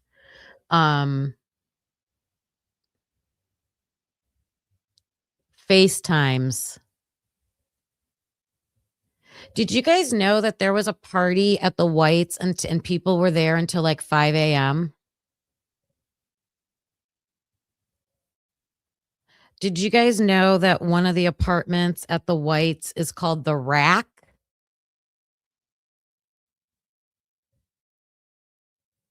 I've never heard that before. The Rack. Because I have to go back, but on one of this is part 3. I forgot to put that on my thumbnail. This is part 3 of trying to figure out where Ethan and Xana were the night of the murders. Yeah, the Rack. Yep. Yeah, it's in the book. And they were your money's on fiddlesticks. Offie. Oh, maybe I'm sure it's the beer. All right. Or I know Chillin is exactly right. Let me pull this up here. This is what I thought of. I thought of a torture device, like the rack. Like, isn't that when they would stretch your limbs from medieval times? It could mean other things. It could mean other things. If all girls live there, it could have that connotation or denotation, whatever. If it's guys that live there, maybe it's about like beer. Who knows? But I found it interesting that there were several parties at the Whites, right? Does Kayla N live at the Whites?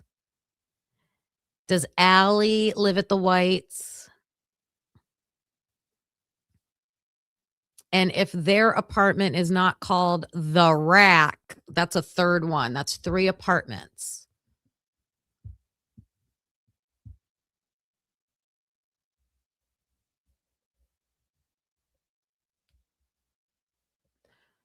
Parties going on at the Whites. Some people are there until 5 a.m. There's interviews describing all of this, and some of it's described in the book also.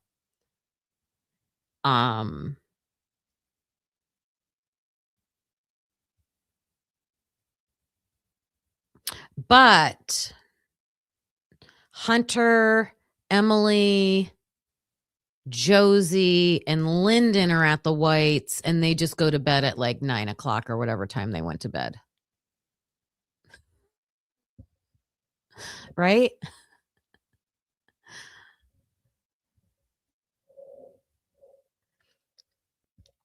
Yeah. So that's where Ethan's timeline stops. I think that's like eerie to me. That's like, that was chilling to me. This is chilling to me that it's kind of like with so think about this. Kaylee and Maddie get that FaceTime. Here, FaceTime, you guys. FaceTime from Jack. And then they frantically call him over and over and over. And then that's the end of their timeline. That's the end of their time. We don't get any more about them. Ethan gets all these FaceTimes, and then we don't know anything more about his timeline after that.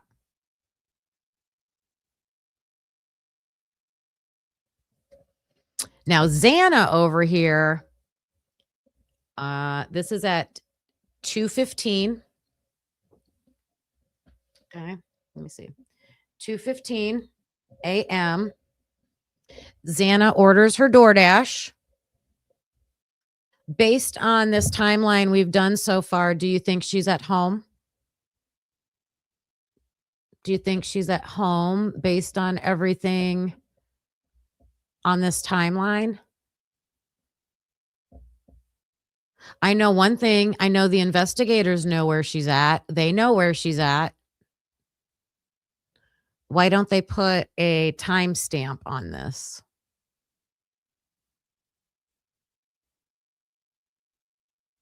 You found shampoo 1966. You found Cooper, a Delta Pi. Hey, Susie Littleby, thank you. A rack from a bar. That's interesting.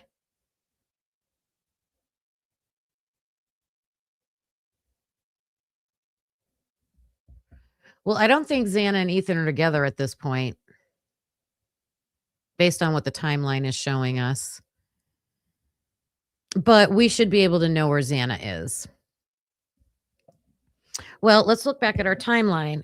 Based on Bethany says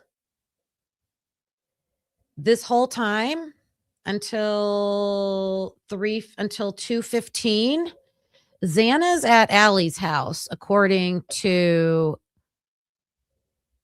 Dylan.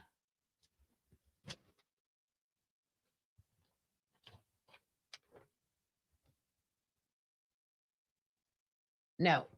Dylan says Xana's at the Sigma Chi house. Bethany says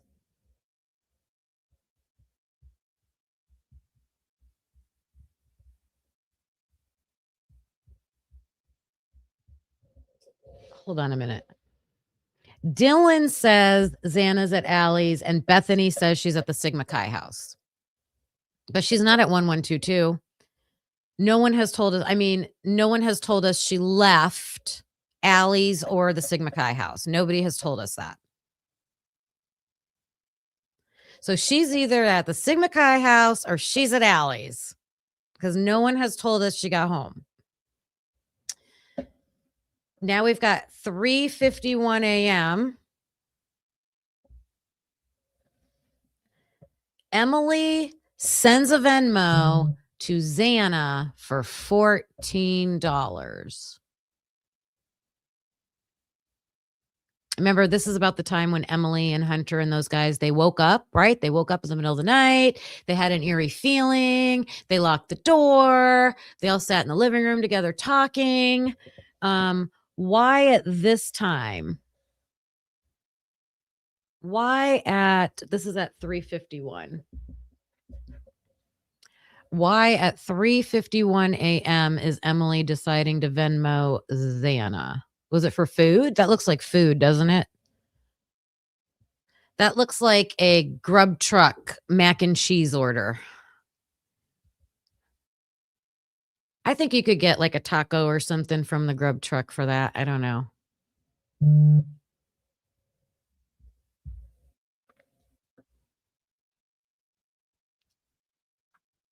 That's weird. So that's at 3:51. 3 minutes later,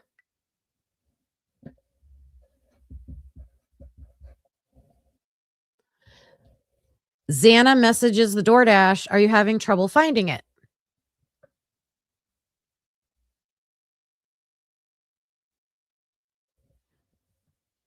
Doesn't it look like they might be together? Are they together?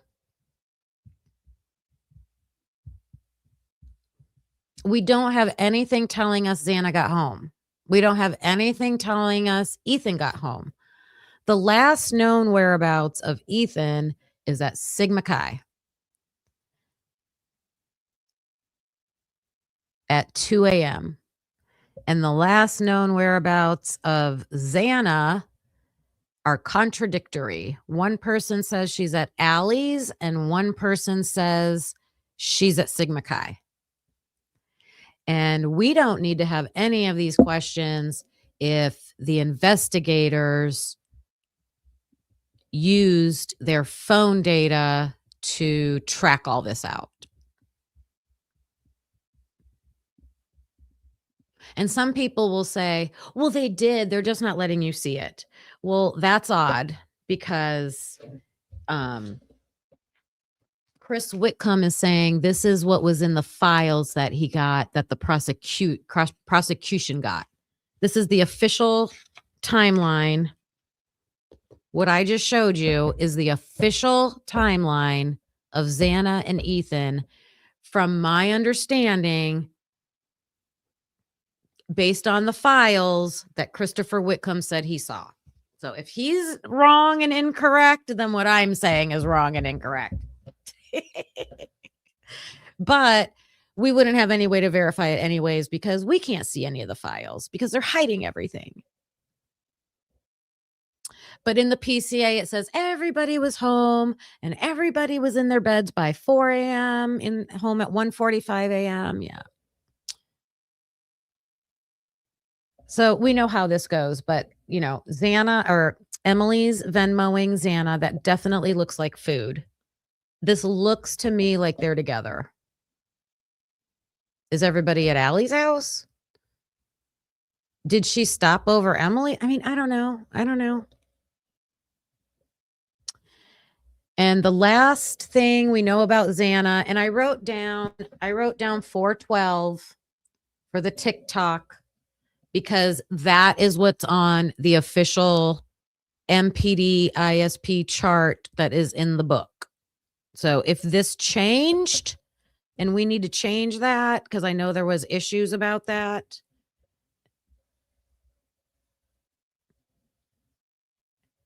I don't think that makes sense. If it was at 3 something in the morning, I don't think that follows the timeline. I think this makes sense for 412. I don't know.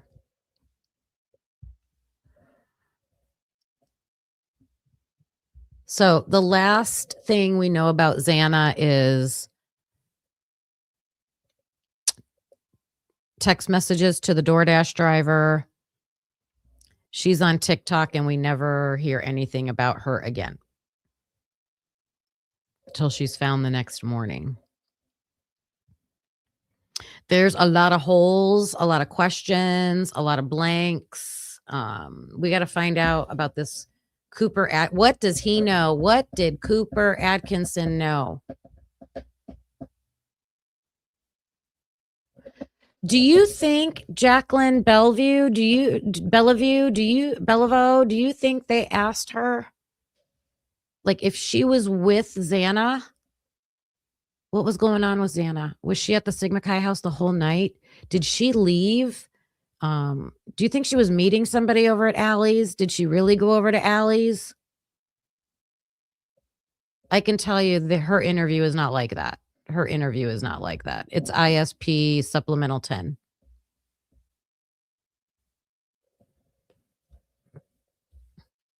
Susie Littleby.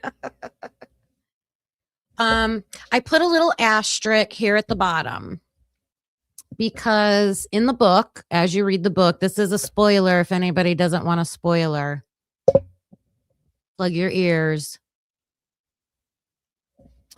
But in the book, at some point, it says that at some time during this night, at some time, we don't have a time, Ethan was blocked by Dylan Sturrock. I don't know if this is a guy or a girl. Dylan Sturrock and Lydia Varga. Blocked by what? I don't know. Blocked on Facebook, blocked on what do you block people on? Do you get blocked on Snapchat? What do you get blocked on?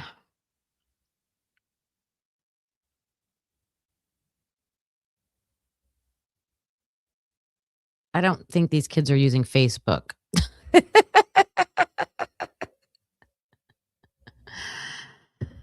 Blocked on what? I know. It doesn't say. I mean, I could go back and read more context around it. Like if they were talking about Snapchat and then all of a sudden they say he was blocked by these people, then it's probably Snapchat.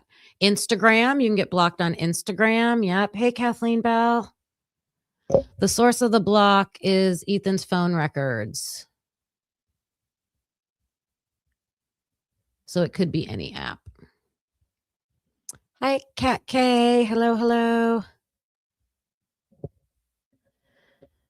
Yeah, so that was Ethan and Xana's chronological side-by-side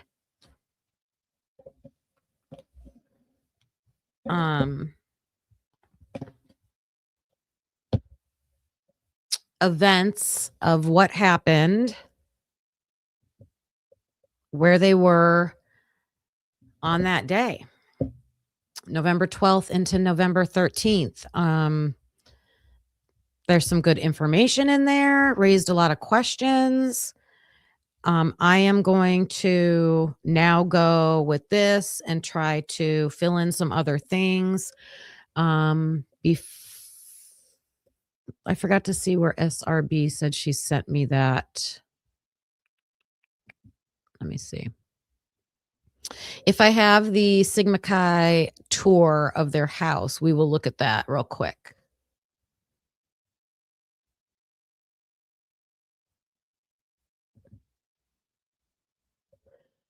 Let me see.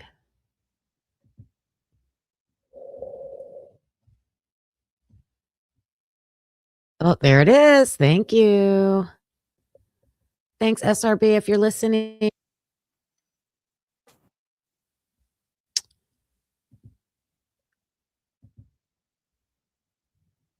Oh, remove.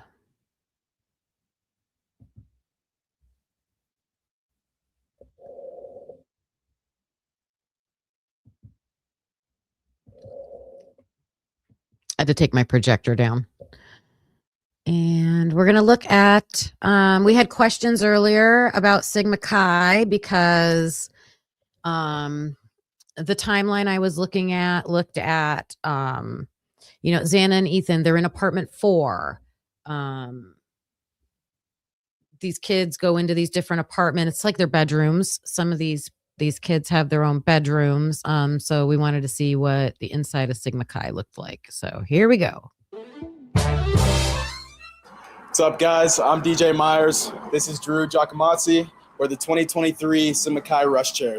Wait, wasn't DJ Myers at the formal with Hunter, Maisie, and Ethan? Is that him?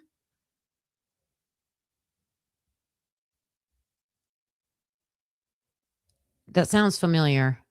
That sounds familiar. Listen for some names in here. Let's get a house tour. This is our lodge. This is kind of where we hold all of our brotherhoods, big social events. Just kind of. I'm going to slow it down because it's going really fast. Let me slow it down.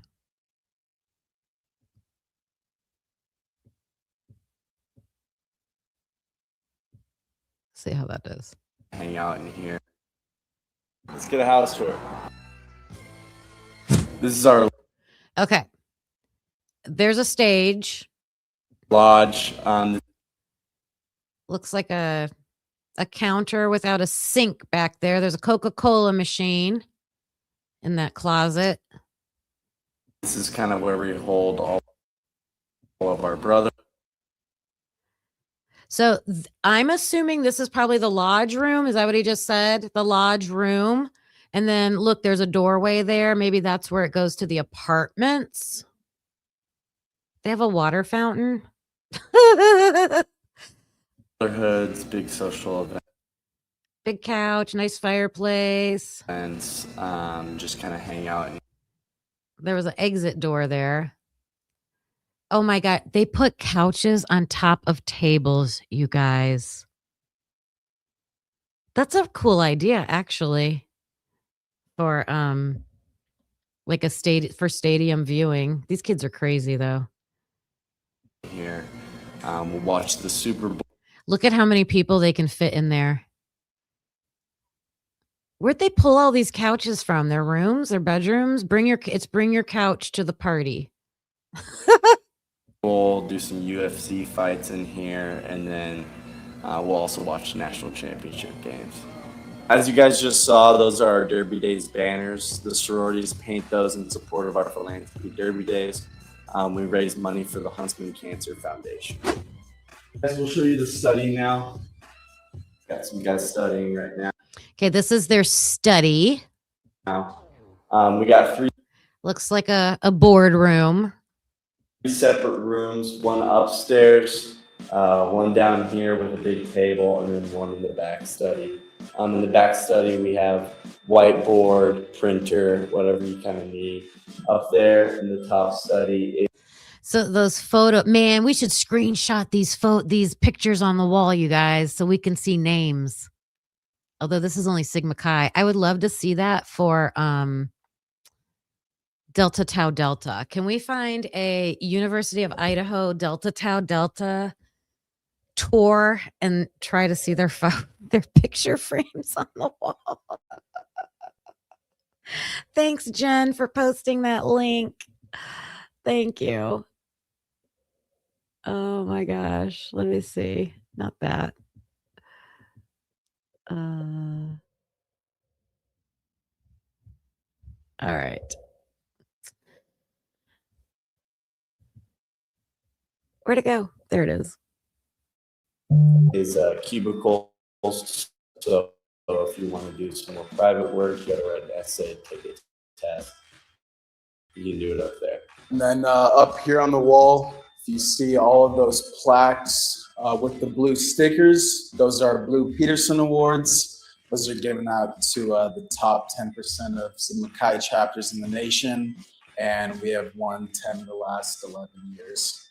And then this is our wall of significant Sigma Chi's. It includes Brad Pitt, Woody Harrelson, Drew Brees, just some of the names that have come out of this. So here's the courtyard. This is where a lot of our boys come together when it's nice outside. We have volleyball net.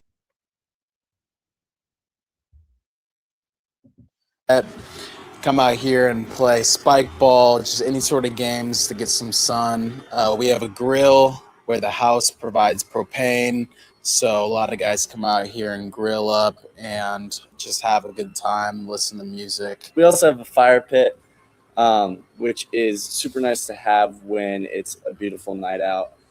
We get some wood from our neighboring house, AGR. We just kind of come out here and hang out. It's into a 6-man. Okay, he just said 6-man.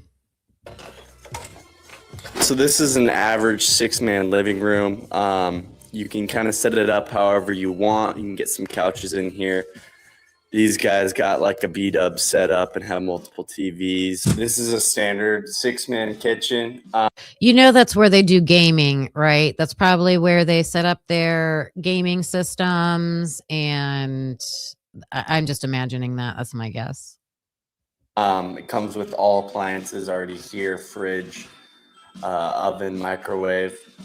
And so we do cook our own food, which is one thing that's very different about us. But with that, we have the cheapest house bill in all fraternities and sorority life. It's coming in at around $2,900 a semester for freshmen. Youch. Almost $3,000 a semester to live at the frat house. But do you get free food? Is that what he's saying? They must take that money and put it towards feeding everybody? It's a really nice aspect of the house and the apartment style to be able to cook your own food. They don't do dishes. They eat on paper plates and have plastic silverware. A lot of people think that it would be a negative to not have a chef, but This is when we say, Bendito, look at what they're cooking. That is college eating right there, you guys. When I was in college, I learned how to make spaghetti in a hot pot. What did they call those things? Like where you just boil water in?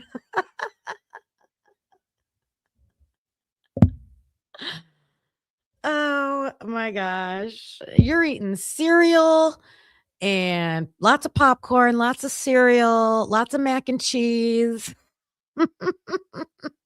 I actually think it ends up being beneficial because you're able to cook what you want when you want, and you don't have to rely on like a chef's schedule or relying on the food that they're cooking to have to eat. You kind of have your own choice and flexibility with what you want to do. It's also really nice because cooking your own food will help you build those habits earlier on. We all have to cook at some point in our lives for ourselves, so just getting that down earlier is nice. Also, having apartment dinners is really fun. Brings everybody together, and having people over.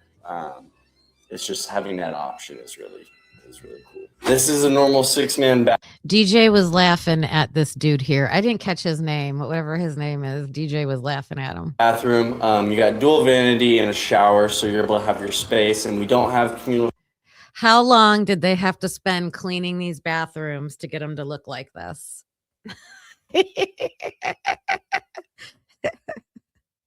Ramen. How did I forget ramen? Hello. Showers, so you're able to have privacy when you shower. It's really nice, and everybody's schedule is different, so there's really not any overlap, and you're able to get ready in the morning without any trouble. So upstairs in every 6-man apartment, They don't shower. That's why. I'm just being funny. They just throw on clothes and run out to class. I'm just telling you what real college life is like. You wake up, you grab a hoodie, you grab your notebook, whatever you need, and you run to class. there's going to be 2 rooms on both sides, and they're just going to be mirrored with the same things. We have 3 desks, 3 closets, And this is where a lot of guys do their homework. Are able to just hang out in here with their roommates that also live on this side. All right, I got this slowed down. I think I can speed it up now. Sorry. That's why they're talking so slow. I forgot. Oh, do that. There we go. Upstairs, when you climb up the ladder, we have where we sleep. And there's 3 sections, so it's able to fit 3 people up there. You can fit a queen size in each one of your lofts. What on earth? What? What is this? Is it like just enough space for a bed? What am I looking at? A loft above what? With the roommates that also live on this side. Upstairs, when you climb up the ladder. Oh my God, you guys. All right, I got to back up. So in this room, there's a ladder that goes to a loft. Upstairs in every 6-man apartment, there's going to be 2 rooms on both sides, and they're just going to be mirrored with the same things. We have 3 desks, 3 closets, and this is where a lot of guys do their homework. Are able to just hang out in here with the roommates that also live on this side. Upstairs, when you climb up the ladder, we have where You climb up that ladder. Look, the mattress fits between 3 walls. It's just your mattress between particle board.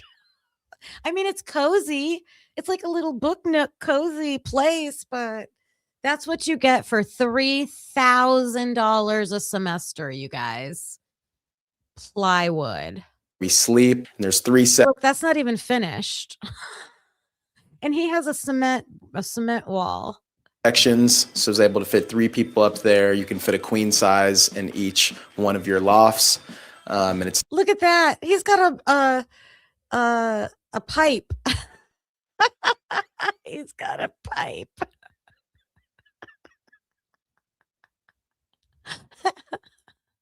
And look at the electrical box. Can you see it? Can you see the electrical box? Oh my God. In 4 years, not one of us have ever seen anyone studying ever. Oh my gosh. nice because you get a good sense of privacy, and we have wood walls separating each loft, and so it kind of feels like you're in your own little room. Private. It's like a cage. They put them in cages.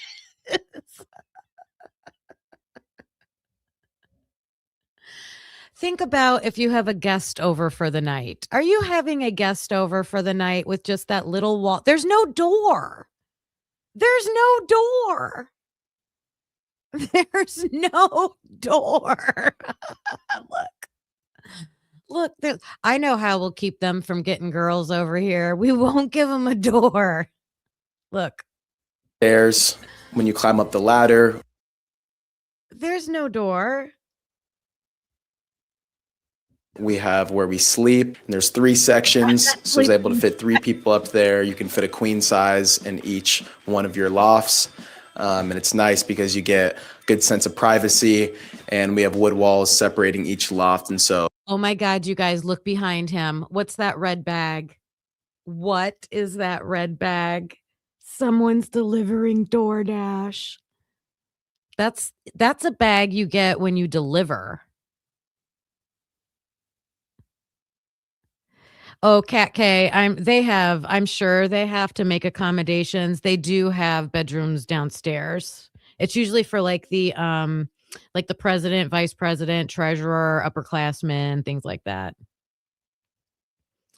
Despite all my rage. Oh no, how do I say that? Despite all my rage, I am still just a rat in the cage. it kind of feels like you're in your own little room when you're up there sleeping. This is a 2-man. This is mainly reserved for upperclassmen and guys who take on more responsibility in the house. By taking on more responsibility, the house rewards you with Lucy. You guys are killing me. You guys are killing me.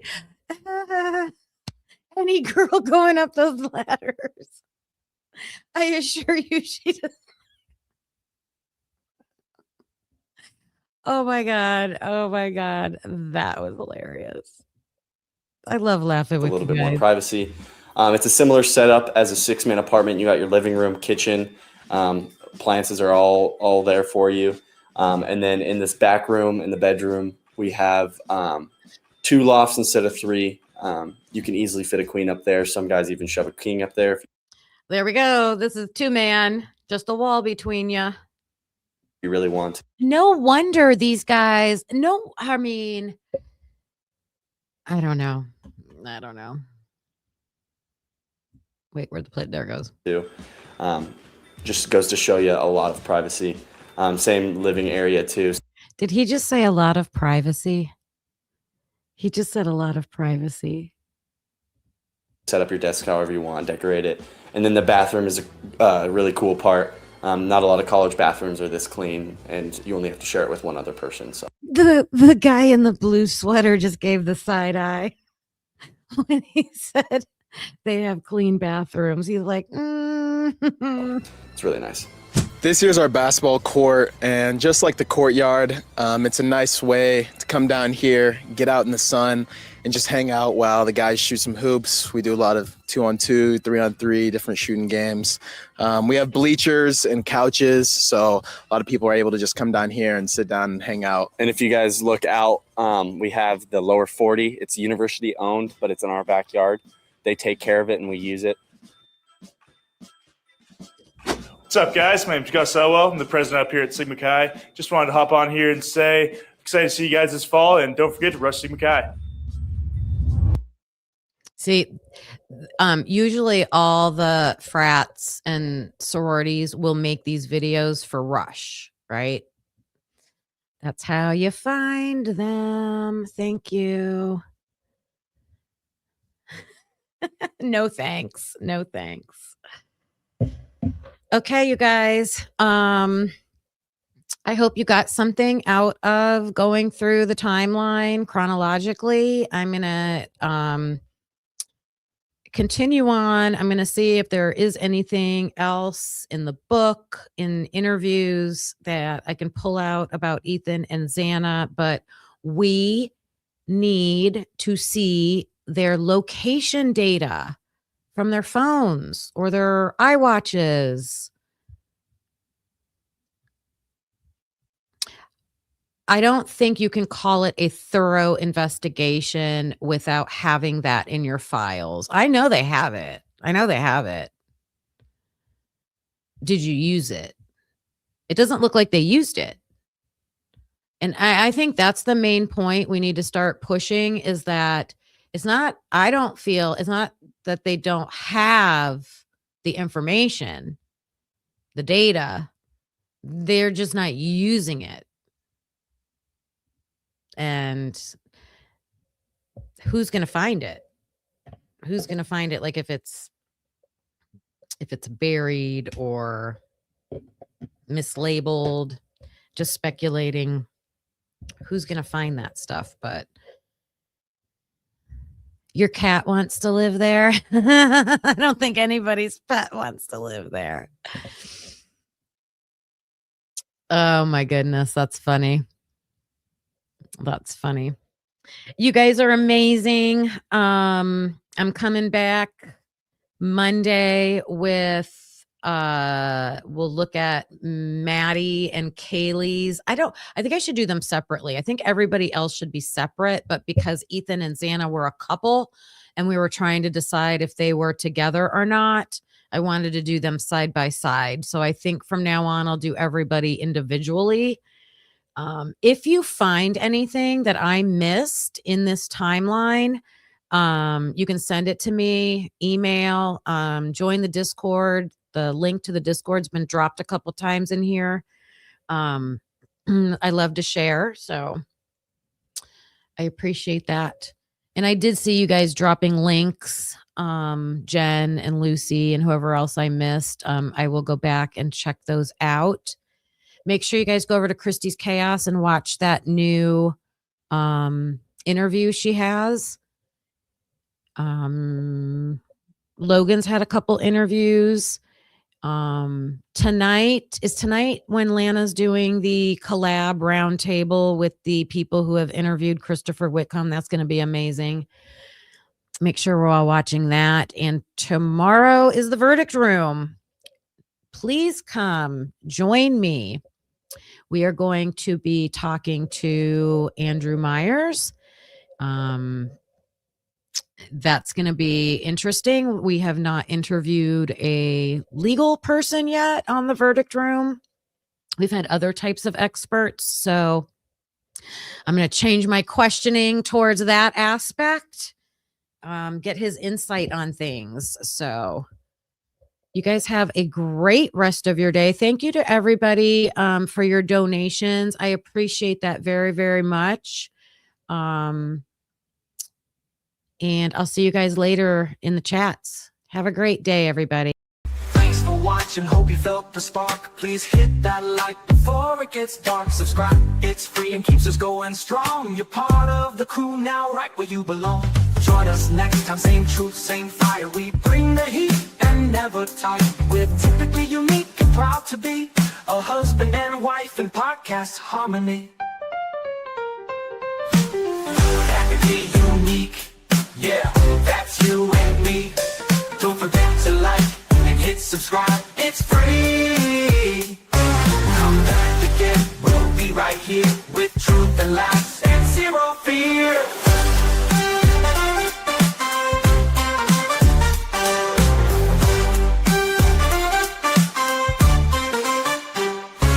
We don't always agree, but that's the show. One love, two minds, letting it flow. We dig deep, we crack jokes, we call it like we see. If that's your vibe, you belong here with me. We don't always agree, but that's the show. One love, two minds, letting it flow. We dig deep, we crack jokes, we call it like we see. If that's your vibe, you belong here with me. We don't always agree, but you felt the spark. Please hit that like before it gets dark. We dig deep, we crack jokes, we call it like we see. If that's your vibe, you belong here with me. Thanks for watching, hope you felt the spark. Please hit that like before it gets dark. Please hit that like before it gets dark. It's free, it keeps us going strong. You're part of the crew, now right where you belong. Join us next time, same truth, same fire. We bring the heat and never tire. We're typically unique and proud to be a husband and wife and proud to be a husband and wife in podcast harmony. Yeah, that's you and me, that's you and me. Don't forget to like, hit subscribe, it's free. Come back again, we'll be right here with truth and laughs and zero fear.